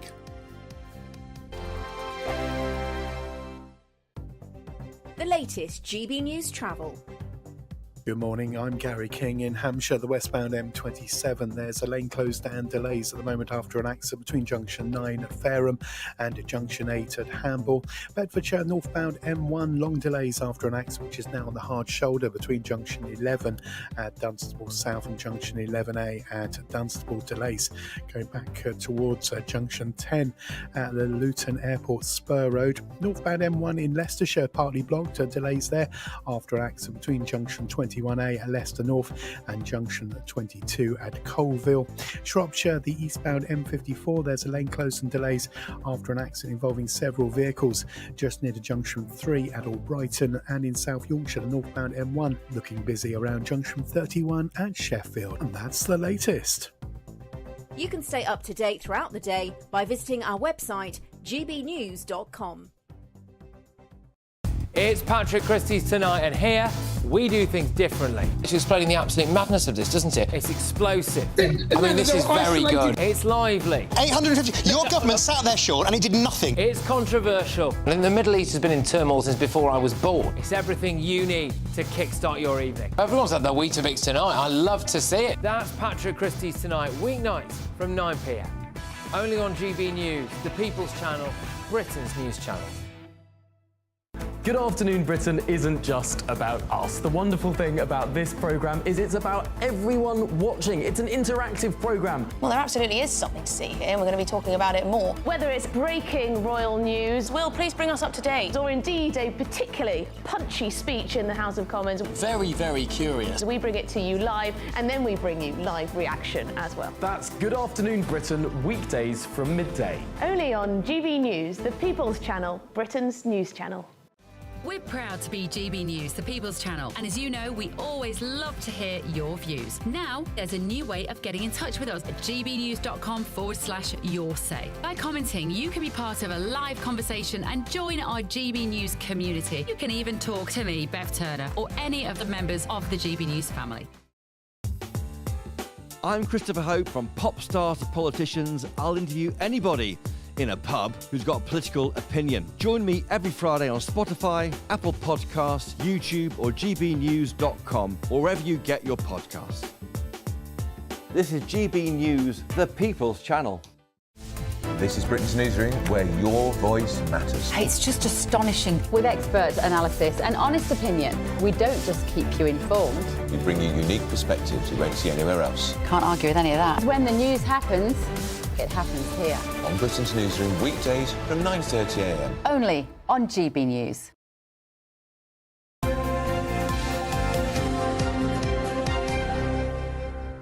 We've got Claire and we've got Quentin, and they have got the stories that are making the news in the papers today. And where I'd like to begin is calls on hold. And I've had a lot of experience of this week, Quentin. I've got a device where, because I'm on crutches in a wheelchair and whatever, if I fall, it could be bad news. And I have tried 7 times to phone the people who run that's hard to explain. Your button goes off, and I've got to explain what type of system I'm on and whatever it is. Your call matters to us. We'll be with you, and they use this word, we'll be with you in a moment. Yeah. Well, that moment, after 17 minutes, I left that moment alone. I then phoned the bank. Well, that took forever. They weren't interested in answering either. And then as for the doctor's surgery, your call 17. We will return your call as soon as but if you'd like to hang up, we'll phone you back and whatever. Why does nobody just have the amount of staff needed to deal? What did we used to do in the olden days? Well, people perhaps used to make smaller profits, private companies did. If you only did 17 minutes, you've got no staying power, Holmes. No, because there are some people, according to the Daily Star, who are waiting for 2 hours. No, I agree. I wouldn't do it. I just wouldn't do it. But do you find that you can't take any more Vivaldi? Hold music. That's what it is. Wish it was Vivaldi. That's the most jarring part of it. I can't believe the average time for being put on hold is 2 hours. We've all got jobs. We all need to work. What are you doing if you're not? It's not acceptable at all. But we are accepting. But the worst bit is you think you're through and then you get cut off. Yes. That is the most Now explain that to me. So you finally get through. Yeah, and then the call just drops because you're not calling within the UK. You're transported to an ethereal, different planet. In India. Someone is supposed to be able to take your call and help you out without asking, "Oh, how are you today?" first. Obviously, you're very angry. It doesn't help anything. No. But is that across the board? Is that where's the research from? The research is from the utility. The utility warehouse has carried out some research on this, and the poll. It's a poll showing how fed up people are, and they're fed up. Number one bugbear: not being able to speak to a real person. Yeah, it really is driving people nuts. Yeah. Is this a role for artificial intelligence? Is this the sort of thing that it is supposed to handle or interpret what's going on? If it works, I mean, everything works in theory, doesn't it? But let's just see, when we get AI, it might be as useless as everything else. Yeah, I think it will be. But it is amazing that we accept this as consumers, that, there was a day that you could phone up the doctor's surgery and someone would answer because there were 3 people or so answering the calls. Now there's 1 person and it takes 3 times longer and whatever. It's like Fort Knox getting an appointment, isn't it? Yeah. Or even to get through. But we accept it, we allow it to happen, and it happens absolutely everywhere. When they say your call is important to us, your call is not important to them. It's not important in the slightest. It's ghastly. Banks, I think, are the big culprits as well, because they don't have the face on the high street anymore that people can actually articulate and get their problems sorted out, because they're not there. Everything has become so faceless. It really has. Unless it's to do with money for them, in which case should be answered, press 1 if this is to open a new account. Bingo, ding, Or if you're thinking of leaving us, they want business retention. Yeah. So that's the route. Or if you're there to pay your bill. Yeah. Claire, let's have a look at the Daily Telegraph, shall we? And this is a feature in the paper today. How Prince William will be deployed as Britain's secret weapon to win over Trump. Yeah, because the relationship between Britain and America since Trump's administration started in January has been fractious, to say the least, because of the militant government that we have, and in fact they've got now to deal with Lord Mandelson as well, who quite frankly I don't think is a great proponent for diplomacy, and really I think ought not to be in the post. I don't know why they didn't stick with Karen Pierce, who was trusted, who was liked and who was validated not only by Trump in his first administration, following on to Biden, but now Trump again. So Starmer seems to be, you know, stamping on the relationship as much as he possibly can. Now the way out of this, the way to smooth things over, the Telegraph are saying, and the White House have said, is the role of Prince William, because his grandmother used to like to take to writing notes, and indeed King Charles now, when he was Prince of Wales, would often write to Trump, much to his, you know, glee, and Melania's glee as well, as he did for the Bidens. And he kept writing during those years of exile, and that's if you remember people when they're in having a bad time, then that's no bad thing, because when they then return to power, as has happened to Mr. Trump, yeah. He now remembers the kindness that the King has shown him. I disagree with you a little bit about Peter Mandelson. I'm as suspicious as you of Peter generally, but one of the reasons that he's been appointed, I think, is that it's going to allow Sir Keir Starmer to have a direct link to the White House instead of going through the Foreign Office. And so, in a way, it's a way of bypassing David Lammy. And I think that's one of the reasons he's been if he appointed. wants to get hold of Mandelson on a phone, he'll need to go via China first, because of Mandelson's links to China. So he'll be left in a call centre trying to phone up your call is important to us, but Mr Mandelson Peter is tied up. Mandelson is quite a sort of a silken operator, and he's also been saying some more sensible things.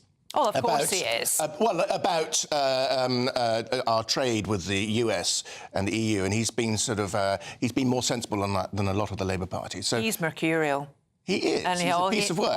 Yes, exactly. And he's just in it for the money. Quentin, story in The Sun, very disturbing as well, and this is about children as young as 10. They've had hip replacements. And they've had those hip replacements because they are overweight. Yeah, in the last 5 years, there have been, the Sun reports today, at least 9 youngsters aged between 10 and 14 have had hip replacements as a result of their weight problems. That's child abuse. Extraordinary, isn't it? It is child abuse. It is child abuse, allowing your child to get that obese, to get that overweight, and then to put them through surgery. I mean, that is massive, major surgery. Yeah. And they're going to have that done again then, because the hip joint will change as the child grows up. There's something called the National Obesity Forum, which I didn't know about, whose spokesman is called Tam Fry, which seems a good name for that body. And Tam has called the findings truly shocking. The trouble is, I'm not sure I do find it truly shocking. I think it's horrible, but it's almost too believable, isn't it, given the state of some of the children that you see on the streets? But what are they eating up until the age of 10 to be that obese where you need a hip replacement? I guess what has been fizzy drinks and chocolate biscuits, I guess. But they've been around in its entirety. It must be the lack of mobility, the lack of, playing outside, the lack of playing sports, engaging in sports, and the lack of parental responsibility as well. Parental negligence. Now, one of my favourite programmes on TV, repeated and repeated, is Father Ted. Yep. And it's a streaming service run by Channel 4. Channel 4 have decided to slap big warnings on Father Ted episodes. I mean, I loved Father Ted, absolutely loved what was going on in Craggy Island, and, Graham Norton made one of his first acting debuts in that. He did. And it was written by the wonderful Graham Linehan. And as a Catholic, I laughed and laughed and laughed at it. Yeah. Father Jack with his alcohol problem, Dougal being as, faceless and as, the village idiot, more or less. Now, did you I used to act with Mrs. Doyle. Did you? Yeah, I was at university with Pauline McLean. Go on. Really? Yeah, she was always very funny and very good. Good. So did you laugh, and did you see the episode where Father Ted takes the lantern, takes a shade of the light and puts it on his head, and it looks like a Chinese, whatever it is, hat, and he pulls his eyes short like this and impersonates a Chinaman. Is that offensive? Well, latterly, in that same episode, they transported Father Ted into Hitler. Right, so you've got, like, the... Is that offensive? No. I mean, it was made to make people laugh. I don't think it is offensive. And I think this now for Channel 4, excuse the irony, they were the ones that commissioned it. They was the ones that rolled it out initially. That was epitome of making people laugh. It's stereotypes. And we now find ourselves in an age where we can't stereotype people. We can't make assumptions, which is fine to not make assumptions, but it's humour, it's fun, it's comedy. It's not a historical representation of anything that was going on in Ireland, or indeed Craggy Island at that time. I've got a Chinese daughter-in-law, and you'll find no one quicker to denounce wokery than dear old Audrey, my daughter-in-law. She thinks it's all nuts, the way that the West is getting itself into a tangle. OK, guys, really enjoyed listening to you both today. Thank you very much indeed. Thank you. We've got to take a break, and we're back with a really inspiring story. We're talking to Katy Nickel. Katy's the royal correspondent, and she's got a campaign to raise your awareness about having cancer. In her case, it was liver cancer, but you get there early enough, it can be cured. She's going to tell us her story right after this break.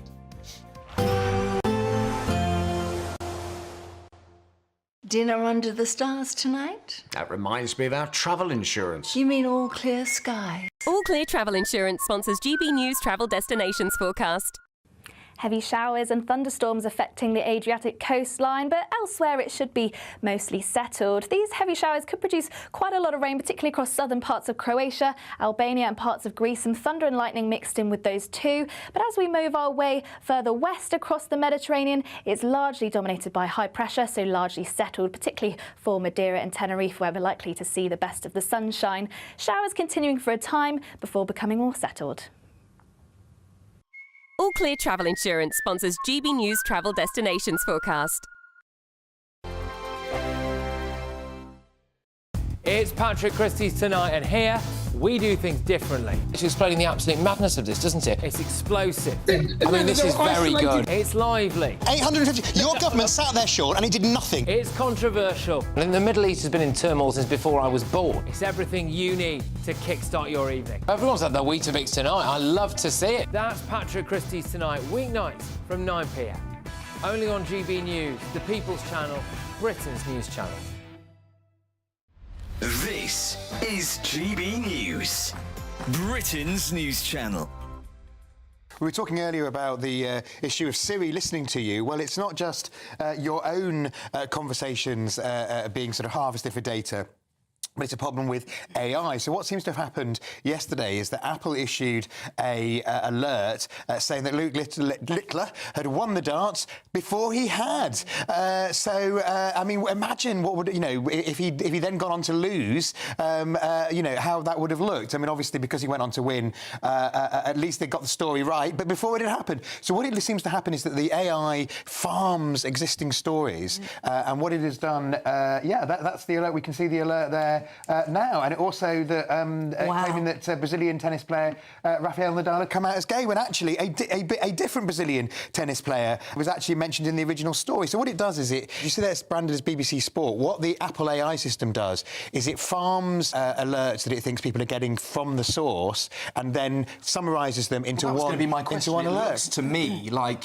you would assume, OK, the BBC are reporting this. Absolutely. So the BBC News might be saying something else. So it could happen to any news organisation. This has highlighted a massive issue. I mean, having editorial judgment and quality control, because if this is going on, it's just contributing to the flow of misinformation. Yes. And we know that this is a problem on social media, people reporting false things. But if it seems to come from trusted news sources, that is a massive issue in credibility. I mean, if you had something like Reuters, who's a big news provider, doing this, you could hold people accountable, you could make changes, but when it's the AI doing it, I mean, what do? You're going to have to reprogram it in some way. And if you just lost control, if you're a news source, you've lost control of what goes out, because it basically farms it, puts your logo on it, and sends it out, even when it's nonsense. GB News, the People's Channel. Good Afternoon Britain isn't just about us. The wonderful thing about this programme is it's about everyone watching. It's an interactive programme. Well, there absolutely is something to see here, and we're going to be talking about it more. Whether it's breaking royal news, Will, please bring us up to date, or indeed a particularly punchy speech in the House of Commons. Very, very curious. We bring it to you live, and then we bring you live reaction as well. That's Good Afternoon Britain, weekdays from midday. Only on GB News, the People's Channel, Britain's news channel. My name is Charlie Peters. I'm the national reporter for GB News, and this is Silenced, an exclusive series where we dive into the threats to free speech in Britain today. Some people labelled it as far right, which is always sort of a typical response to any gender-critical feminists, that we're all on the far right. There's almost like an evil in society at the moment. And yet now we have an institution which is actually saying, well, you know, you can have some views, but you better keep them quiet and keep them under the carpet. I think that women are often now put in a very, very difficult, indeed an impossible situation. I was just depleted. I was made to feel like I was a danger to the students. I packed up and left. It does feel as though the tide is turning. Watch the premiere of Silenced with Charlie Peters. For a member's first look before everyone else, go to gbnews.com.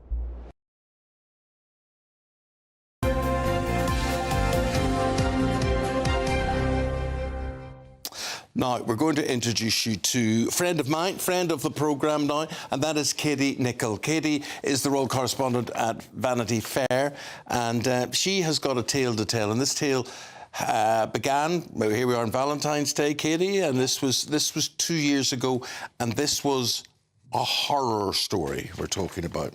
Yeah, it was a bit of a horror story. It wasn't the Valentine's I'd wanted or expected. I got a call from the Royal Free. I'd been in for an MRI earlier on in the January, and for my liver, and I got a call saying that I had cholangiocarcinoma, which I had no idea what it was. I have no idea what it is. I know. Well, Dora, who is my surgeon, who... Say, no, this is your surgeon. It's very important, lady, and this is Dr. Dora.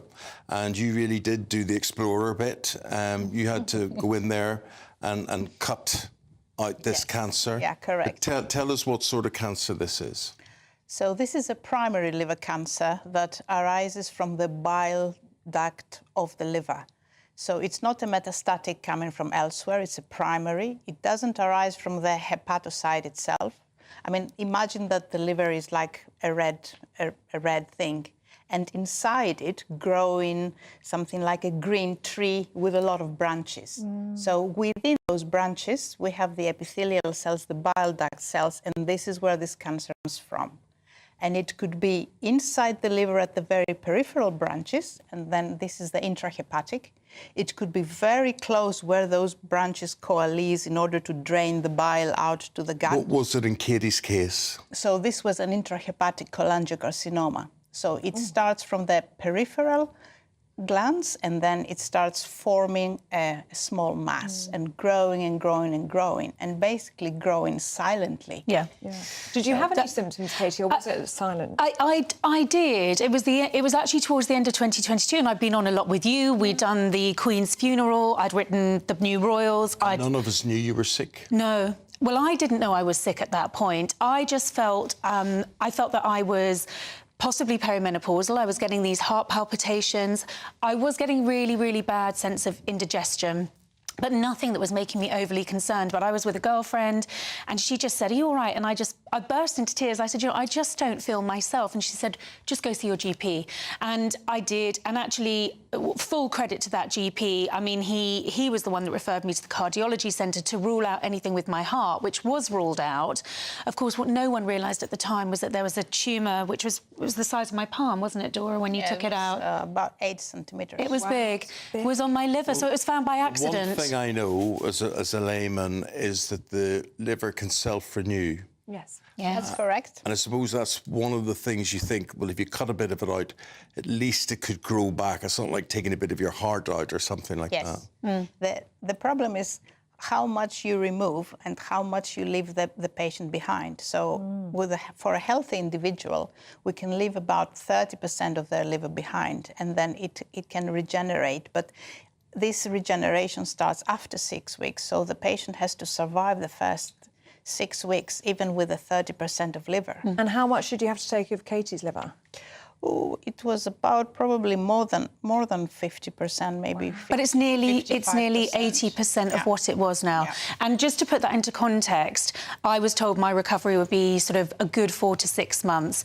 I think it was 10 weeks after the surgery, I was presenting the coronation for NBC. I was very determined, and I think Dora and I had a very special connection when we met, and she made it very clear to me. I was like, well, I'd like a second opinion. I'd like a biopsy. She's like, that's not an option. This will kill you. You have to get it out, and we have to. And 10 days later, I was on the operating table. Yeah. Can I say something? I mean, when Katy entered the room, you know, I saw a very young person. I mean, young woman, a young mum, who was very frightened, but at the same time, she was very determined. And I knew I had to make her connect with herself, connect with her power. I had to take this fear out of her. So what I did, I just started drawing pictures for her, like, you know, you speak to a 5-year-old, a 10-year-old. I mean, you are not doctors, so we have to speak to you in a very simple way. So I had to let Katy know my liver, the liver that I love, the liver I serve, and make her know what we are going to do here. So, you know, drawing of the tumor, drawing of the location, describing the operation, describing even the difficulty of the operation, how was the close proximity to the vessels, how much I had to curve my angles in order to take it all out, how she was a unique person. She was, you know, a unique individual, and this operation was going to be tailored for her. What would be the complications? But you know, I promised her that I will always be there, but she would be the one that had to fight. And leaving the clinic, she was a different woman. She had connected with her power, and she's connected until this moment. I'm so proud. I was so proud to see her going back doing her work. Well, you've got to take a lot of the credit for that as well. We are all in this together. We're a team. With God's help as well. We were a team. You've got a bond now, haven't you? And a friendship. It's evident. Yeah, no, we have a bond, and I knew it was going to be a fight for my life, and I have these 2 beautiful children. I was like, I'm going to be here to see them grow up. I mean, that was just a non-negotiable. But Dora was very clear. She's like, we've got a real chance here. That's not always the case. This is a silent killer. It can be very, very hard to operate. I mean, Dora is one of the few surgeons, when people are told they have an inoperable tumour, more often than not, she is able to help. But it's something that's on the rise, and people need to be aware of. One of the reasons you want to talk about this, and that we are talking about this today, is that you're worried that other people just wouldn't identify that it's happening to them. So what do you want to say to people who may not have an idea that they're connected? Well, I mean, I think the greatest message in all of this that I can share is just, if something doesn't feel right, please go and get it checked out. Don't just brush it off. If I just dismiss this as indigestion or perimenopause or a bit of stress after a busy year, which you did, I wouldn't be here today. So those were the lines you were pursuing. That's what you were thinking it was. That's what I thought it was. But something inside me said, go and get checked out. Push, ask for those scans, which I did. So you believe in listening to your body? Do you believe your body? 100%. Yeah. I believe that was my heart knocking on the door saying, Katy, wake up. Something's not right here. And thank goodness I did. But also to say that I think there's a misconception about liver cancer, and it's Liver Cancer Awareness Month, it's Cholangiocarcinoma Month this month, and I think people think it's something that alcoholics get, or people with cirrhosis, or people who are very old, or it's a secondary cancer. It's not. I'm working very closely with the AMMF charity. It's the only cholangiocarcinoma charity in the UK. It's tiny. It is a lesser-known disease, but the rates have doubled in the past 20 years, and what's so concerning is Dora will confirm this. We're seeing more young people with it. Yeah. And that's the worrying trend. So, you know, if something doesn't feel right, get it checked out. The symptoms can be anything from sudden weight loss, itchiness of the skin. I mean, I didn't have any of that. And, you know, in extreme cases, you can start to turn yellow because the liver's not functioning properly. You've turned yellow today. I've brought the sunshine into the studio. Thank you. So well. Thank you. Dora, how common is this? It is not a very common cancer, so it's about 4 to 6 people affected over 100% population, because it's, you know, some tiny cells inside the liver. You know, we have thousands of cells in our body, and the problem is that the symptoms are non-specific at all. This is the main issue, that okay, some fatigue, as Katy was feeling, or you know, a bit tiredness, a bit of indigestion. But sometimes, you know, when GPs see people and they see deranged liver function tests, they have to refer them. This is what I tell GPs when I go and talk to them. Refer them to a hepatologist, refer them for a scan, try to get to the bottom of it. Why? Because if we wait for people to get jaundiced, let's say if an intrahepatic cholangio makes you jaundiced, because it's usually away from the hilar structures, then it might be inoperable. And actually, we get those patients at a very late stage that we cannot do much. Which is why the survival rate is so low. So early diagnosis means more people like me. It means it's survivable. But, and we're very positive here, did you actually think you were going to die? Do you know what, Eamonn? I didn't. I didn't. It wasn't my time. I knew I was meant to be here. I mean, I went through 10 years of IVF to have those children. I was like, it's not going to happen. I need to be here to watch them grow up. And actually, I think now I'm going to be able to do some real good. I can raise awareness. I'm definitely here for a reason. I'm not going anywhere anytime soon. Yeah, and, you know, we get that awareness thing, and hopefully we do some good today, Dr. Dora, because of people like you. And it always inspires me if people look at you and they say, I want to become a doctor like that. Yes. You know, Well, my son did. He actually said, because Dora explained to him about how he was going to cut me open and take out these little green rabbits. And George, my son, he was so interested in that surgery, and he spoke to Dora about it. So she's convinced he will be a surgeon one day. But what way do you look at life differently? What way do you now look at life? It must be something different. You've got a lesson from all of this. To live every moment, to grab every opportunity with both hands, which I think I always did. You know, I've always been a very optimistic, happy, life-embracing person, but even more so now. It has taught me a gratitude in the simplest things and just life as a joy. Live it. You're giving back to society. Yeah. Well, thank you for giving back. Thank you for keeping it. We need her. You see, we need her. So thank you very much. Absolutely. Thank you for raising awareness, Katy, as well. Lovely talking to you. Important. It's a lovely story. Thank you. Listen to your body, folks. Get yourself checked out. And we'll be back after this short break. A chilly start will give way to a lovely, warm afternoon. Boxed heat pumps, sponsors of weather on GB News. Hello there, good morning. Welcome to your GB News weather update from the Met Office. Today we could see some fog in places to start, and also it's going to be rather cloudy, though we should see some brighter spells at times, but feeling rather chilly for all. Perhaps a spot of frost to start, particularly across the northwest of Scotland. Some fog in places, particularly around North Sea coasts, and this is where through the day we're going to see the bulk of the thickest cloud, also producing some rain and drizzle at times too. The best of the brightness likely to remain across the far northwest of Scotland, but we could see the odd brighter spell elsewhere. But for many it's going to be a cloudy day and likely feeling chilly, particularly in those brisk winds along those North Sea coasts.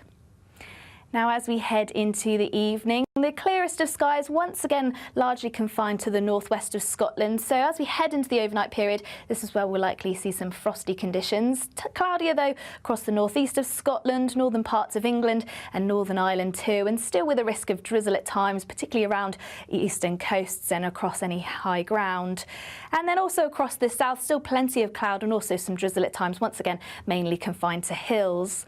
Then through the course of the night, we'll continue to see plenty of cloudy conditions. The clearest of the skies still remaining across the northwest of Scotland, where we could see some frost by the morning, but even northeastern parts of England, perhaps the odd clearer spell elsewhere across England and Wales, we could see some patchy frost to start. But for all, it is going to be a chilly night, but with plenty of cloud, most towns and cities remaining above freezing.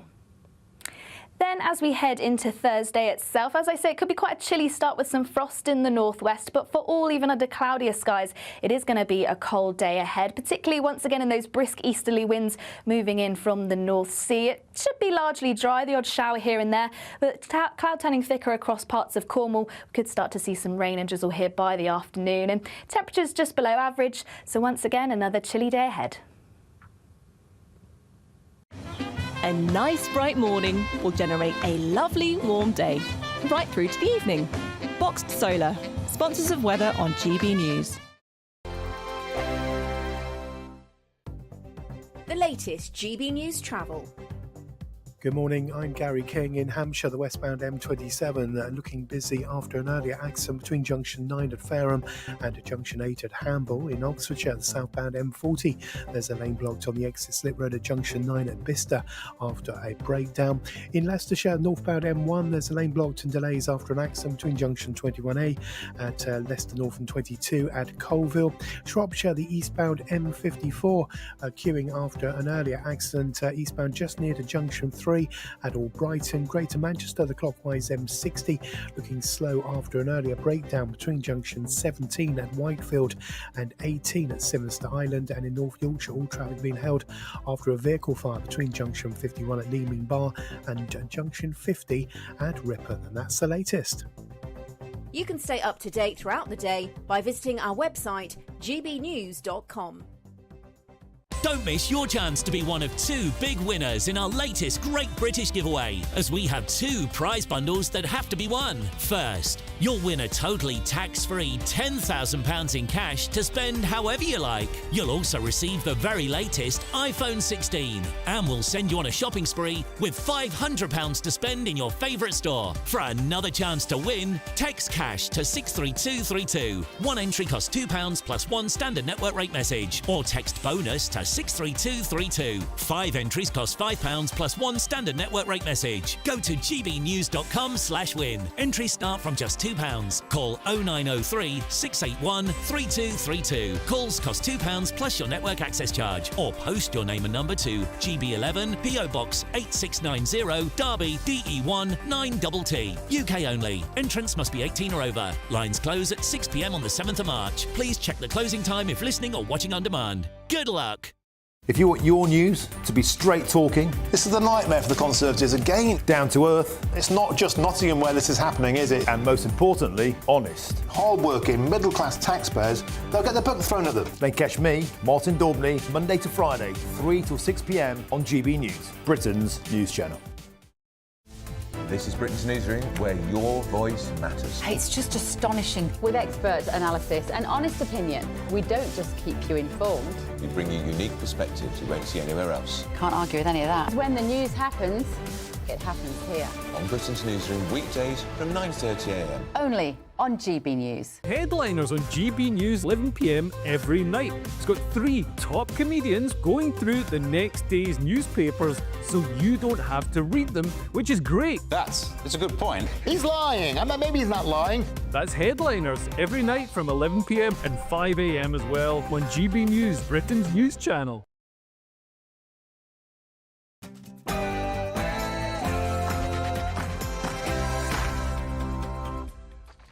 Hello there, very good morning to you. A family of 6 Palestinian refugees have been granted the right for asylum in Britain. But it was through the Ukraine family scheme, exposing a loophole in the legal system. Now, fears now that this decision could open the floodgates to more migrants in a conflict zone with family in the UK. Well, an upper tribunal judge has overturned the Home Office's decision. The question is, what does this mean for the future of immigration control in the UK? And it's putting the ECHR once again back in the spotlight. King Charles to host political leaders for a sleepover at Windsor Castle tonight. However, after his walkabout with the Prime Minister and Angela Rayner earlier this week, we're asking, is the King getting too involved in politics? Another headache for the Prime Minister. Labour has suspended 11 councillors over alleged misogynistic, anti-Semitic and homophobic remarks made in this WhatsApp group over many years. Britain's biggest retailers warn nearly 300,000 jobs could be lost over the next 3 years unless the government takes action now, as economists fear the Chancellor may have no choice but to raise taxes. Crying out for more tourists. How do they get them? We'll be meeting the Blackpool MP, who's seeking to relocate asylum seekers, get them out of local hotels and free up space for desperately needed visitors. And we've just been talking to royal commentator and friend of the show, Katy Nickel, about her recent battle with liver cancer and her new campaign to raise awareness and encourage others to seek help as early as possible. Hello, good morning. Another cloudy and chilly day ahead. Also some drizzle at times, but there will be some sunshine. To find out where, stay tuned and I'll be here with all the details. Hello, good to have you on board, and you're very welcome wherever you're watching or listening from. I'm Eamonn Holmes. I'm Ellie Costello, and this is GB News Breakfast.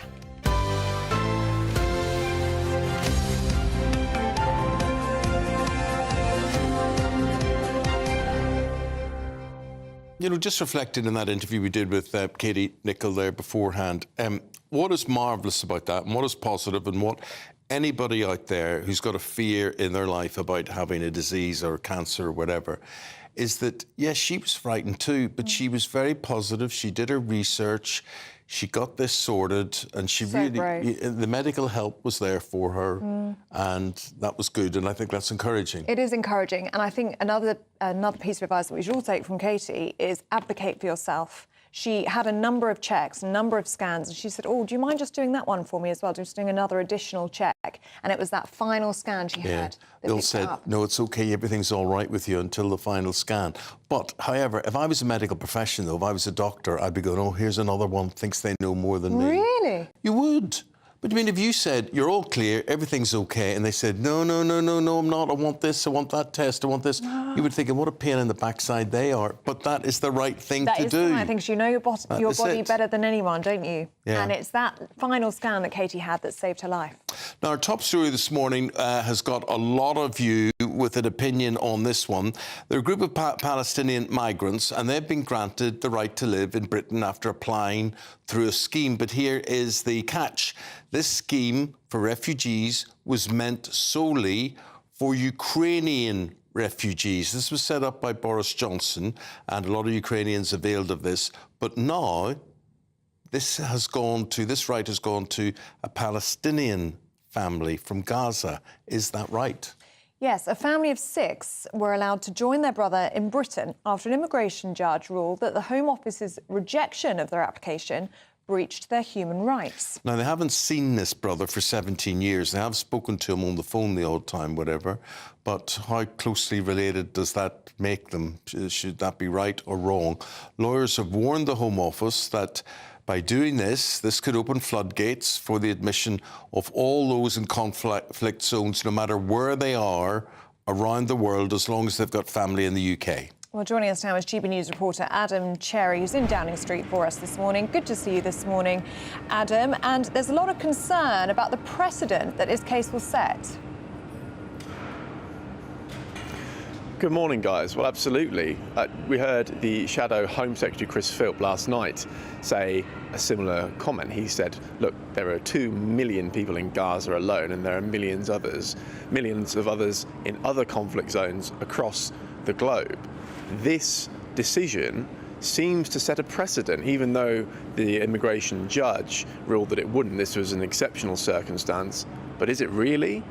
If there are any family members living in the UK for other conflict zones across the world, then surely they will be in the same position as this family. It all goes back ultimately to the question, as always with this sort of problem, the ECHR, because it was referenced in the decision that in Article 8 of the ECHR, the European Convention of Human Rights, that these Palestinian migrants would have their human rights breached if they were not allowed to claim asylum in the UK. Now, the Home Office themselves say they're essentially worried about a chilling effect here. They're worried about the floodgates opening. They rejected this claim, and it was rejected at a lower tribunal before going to this higher tribunal judge. So they're trying to push against it and say that they will oppose any similar case in future. But is that enough? And if the Labour government are unwilling to make changes to the ECHR, in other words, to leave it and to tighten the judicial process and to apply, or rather to maintain international law, then this may well keep happening. We've got PMQs later today. I'd be very surprised if Keir Starmer is not questioned on this then, because as viewers and listeners clearly are telling you guys, this is a huge concern for Brits across the country. Yeah. And it's the latest, Adam, in a series of controversial decisions that we've been covering this week on GB News. There was one on Monday that was covered in the Telegraph about an Albanian criminal whose deportation was delayed because his son had an aversion to foreign chicken nuggets, wasn't it?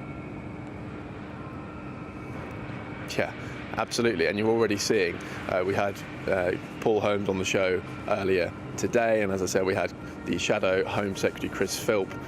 Well, they're all making the same noises on this.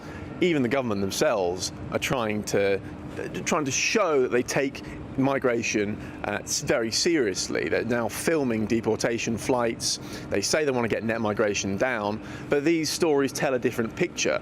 It's a question of actions against language. And again, viewers will be very frustrated with what we're seeing in the newspapers today. OK, thank you, Adam. We're going to Alex Norris now. Alex is a Parliamentary Under-Secretary of State for Local Growth and Building Safety. Alex, just before we get into what you're specifically here for, just to continue that whole thought there about how this judge has allowed these refugees to settle here. What's your view? What's your take? Eamonn, thanks for having me. That's something that we've opposed at every stage. You know, we don't think it's likely to have wider ramifications in the sense that it seems to be a narrow judgment on a single case, but that's not something we support, and we would continue to oppose it if those cases came up in the future. And how will you oppose it? Can you oppose it? Well, I mean, first of all, you know, it's making border security a priority as it is underpinning our plan for change. So what we're doing is creating an environment where people don't want to make dangerous crossings, do want to act in the regular way. It's why we've increased deportations by a quarter since we've taken government, including 3,000 foreign criminals. It's why inspection visits to make sure that people who to make sure people who are working are allowed to work. That's increased by 50%. You know, so it's all aspects of everything we've done from the Home Office in order to tackle illegal migration. But the system is broken then, therefore, isn't it? If you're saying that this is something that you oppose, but a tribunal judge can overturn the decision of the Home Office, and doing so by quoting the ECHR. This is Article 8, their rights to a family life under the European Convention on Human Rights. So again, the ECHR is back in the spotlight, isn't it? Is there going to be a referendum on whether we should leave it? I mean, no, Ellie, there's no plan for that.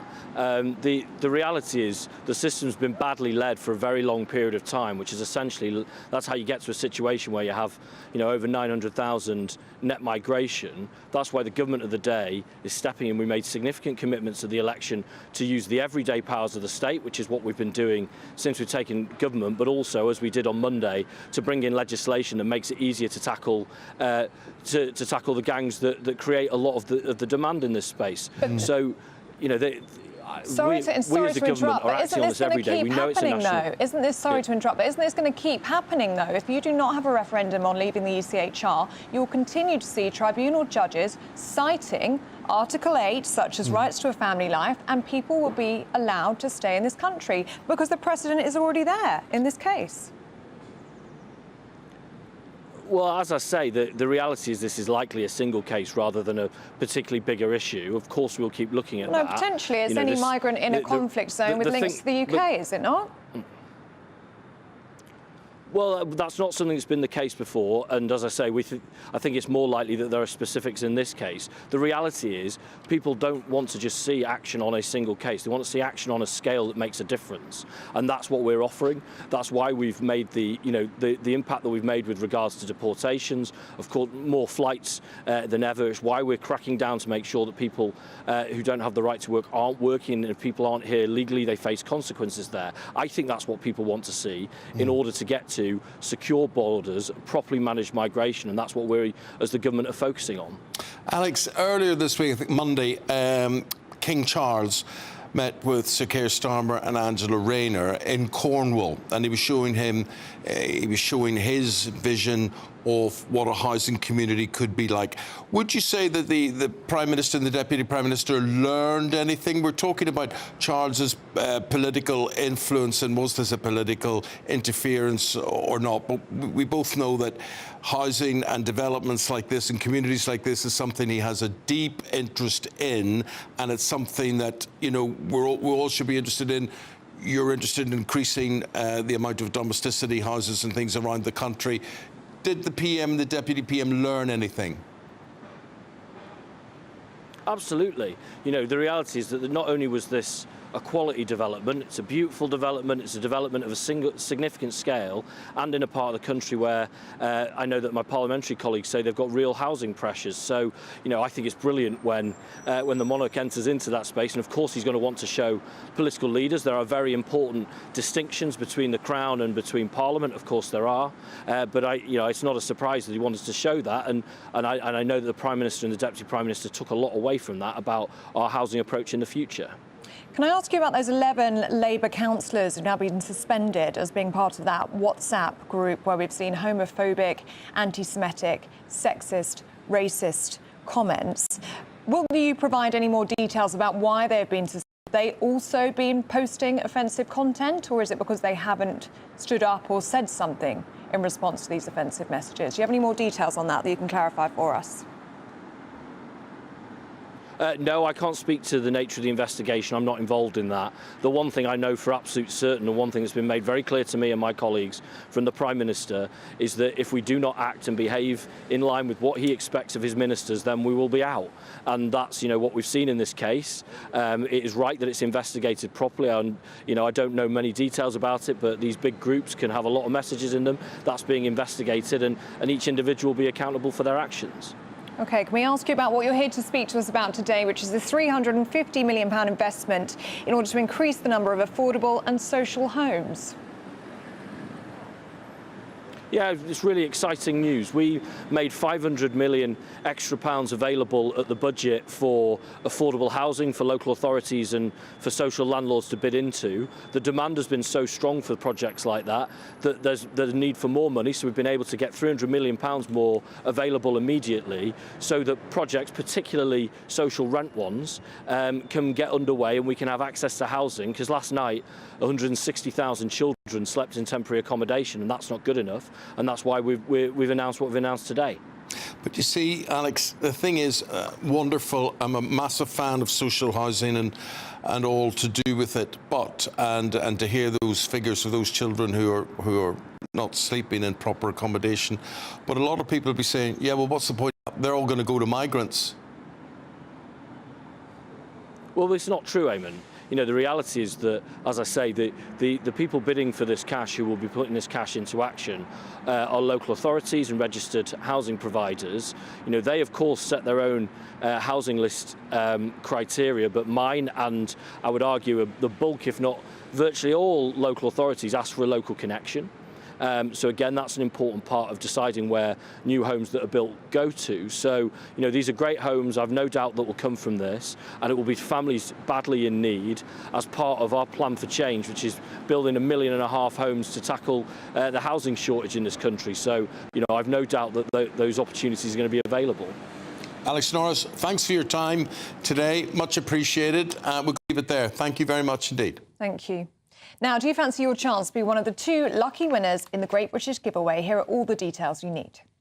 We're doubling your chances to win in our latest Great British Giveaway, with 2 fabulous prize bundles up for grabs. There's 2 lots of a totally tax-free £10,000 in cash. You'll also receive a brand new iPhone 16, along with £500 in shopping vouchers to spend at your favourite store. And the best news is 2 lucky winners are going to win. For another chance to win, text cash to 63232. One entry costs £2 plus 1 standard network rate message, or text bonus to 63232. 5 entries Entries cost £5 plus one standard network rate message. Go to gbnews.com/win. Entries start from just £2. Call 0903 681 3232. Calls cost £2 plus your network access charge. Or post your name and number to GB11 PO Box 8690 Derby DE1 9TT. UK only. Entrance must be 18 or over. Lines close at 6 p.m. on the 7th of March. Please check the closing time if listening or watching on demand.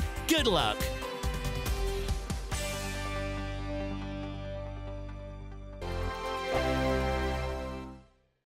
It's Patrick Christie's Tonight, and here we do things differently. It's explaining the absolute madness of this, doesn't it? It's explosive. I mean, this is very good. It's lively. 850. Your government sat there, Sean, and it did nothing. It's controversial. And the Middle East has been in turmoil since before I was born. It's everything you need to kickstart your evening. Everyone's had their Weetabix tonight. I love to see it. That's Patrick Christie's Tonight, weeknights from 9 p.m.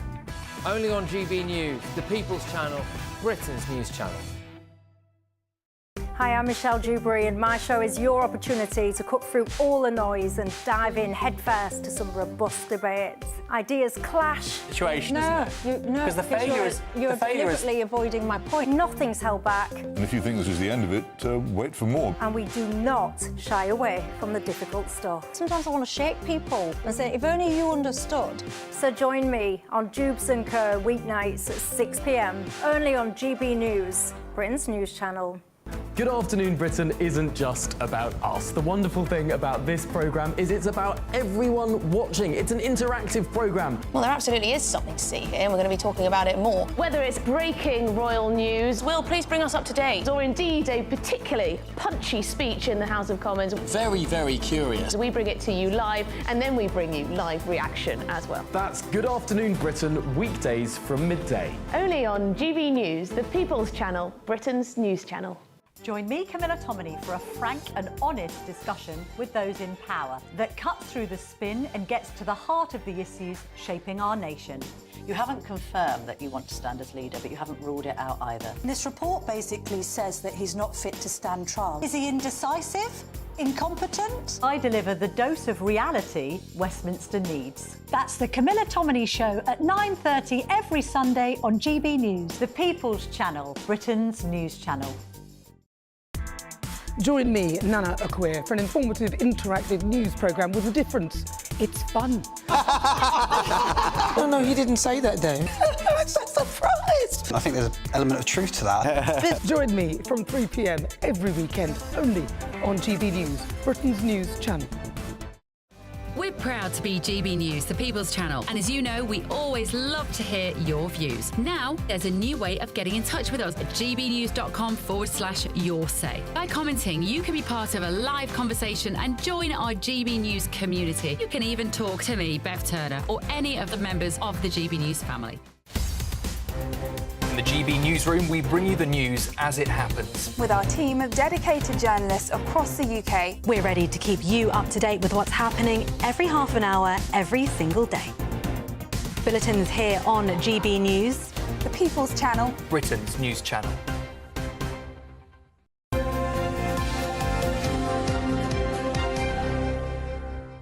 Let's get back to this bin dispute in Birmingham, which is escalating as the week goes on and the days go on as well. Protest today outside Birmingham City Council House, and this is all about pay cuts. 150 workers have had cuts of up to £8,000, and so it's feared that won't be the end of it. Yeah, and potentially further cuts on wages and jobs. Lots of concern there. Well, we're now joined by GB News West Midlands reporter Jack Carr, who's there for us this morning. How's it looking there this morning? Very noisy behind you, Jack. It is very noisy. These bin workers quite literally taking their fight right to the council. We're here in front of the council house, Birmingham City Council's main building, and you can see here these signs: undervalued, under attack, stop the cuts to our safety. We're joined by Onai Kassab, who's the Unite National Lead Officer, with us this morning. Onai, thank you for joining us amid all the noise and this protest. Can you just tell us what we're seeing here today? Our members are making absolutely clear, yet again today, in a very noisy fashion, that they are not going to stand by while the council cuts their pay by £8,000 a year. You know, before today's protest, I had a letter from the council saying if we're going to demonstrate today, they don't want any noise. But I tell you what, if they're going to cut our members' pay, we are going to make noise every single day. We are not going to stand for it. Tell us why you've intensified these strikes, because initially it was 1 day a week over a period of months, but it's now 3-4 days a week. You know, why have these strikes intensified? But the council is simply not listening. And let me add this. We have got a council who are making £300 million worth of cuts. They are saying that is necessary. We are saying it is not. But at the same time that they are doing that, councillors have increased their own allowances by 5.7%. They now get more in allowances than some of our members get for working a full week. Councillors are on the gravy train giving themselves a pay rise, while they expect our members to pay for it. It is not going to happen. That's why our members are so angry today. You mentioned the council's cuts. Obviously, they're still in the situation of trying to recover from their declared bankruptcy. So they're obviously making cuts. But the waste and recycling officer role, which is one of the roles that's being cut, it's 150 members losing around £8,000 pay per year. Why is that role so crucial? Why for you is it so important that that role doesn't get cut? It is a safety critical role. It's in the job description. We've had occasions where our members have got caught up in the machinery at the back of the vehicle. It needs to push the button to be able to turn the vehicle off. That's just one example. So it's a safety critical role. And for the council to cut that means that they don't care about the safety of our members. Look, it's time for Birmingham Council to actually stand up.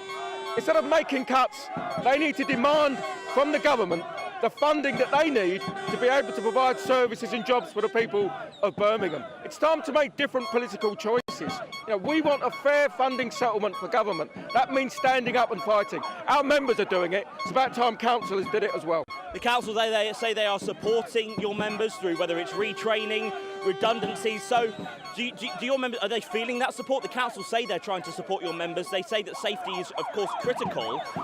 Do you kind of agree that they are supporting your members as they say they are? Crocodile tears. It's a strange kind of support that says, I'm going to take a pay rise, but I'm going to hit you for £8,000. That's not support. That is treachery and that is betrayal of council workers.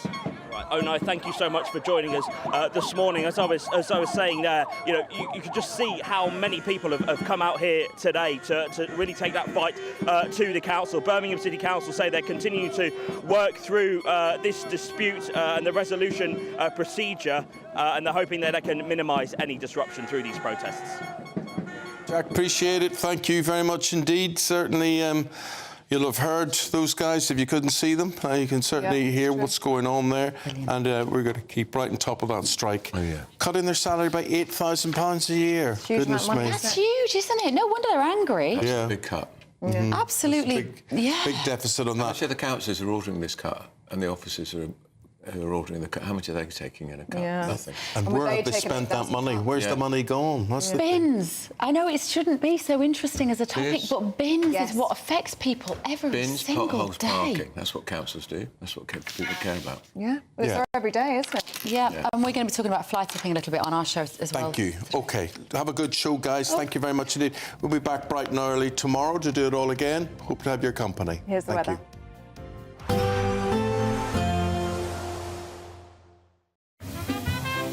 Heavy showers first thing will be followed by a warm, cosy day. Boxed Boilers, sponsors of weather on GB News. Hello there, good morning. Welcome to your GB News weather update from the Met Office. Today we could see some fog in places to start, and also it's going to be rather cloudy, though we should see some brighter spells at times, but feeling rather chilly for all. Perhaps a spot of frost to start, particularly across the northwest of Scotland. Some fog in places, particularly around North Sea coasts, and this is where through the day we're going to see the bulk of the thickest cloud, also producing some rain and drizzle at times too. The best of the brightness likely to remain across the far northwest of Scotland, but we could see the odd brighter spell elsewhere. But for many it's going to be a cloudy day and likely feeling chilly, particularly in those brisk winds along those North Sea coasts. Now, as we head into the evening, the clearest of skies once again largely confined to the northwest of Scotland. So as we head into the overnight period, this is where we'll likely see some frosty conditions. Cloudier though across the northeast of Scotland, northern parts of England and Northern Ireland too, and still with a risk of drizzle at times, particularly around eastern coasts and across any high ground. And then also across the south, still plenty of cloud and also some drizzle at times, once again mainly confined to hills.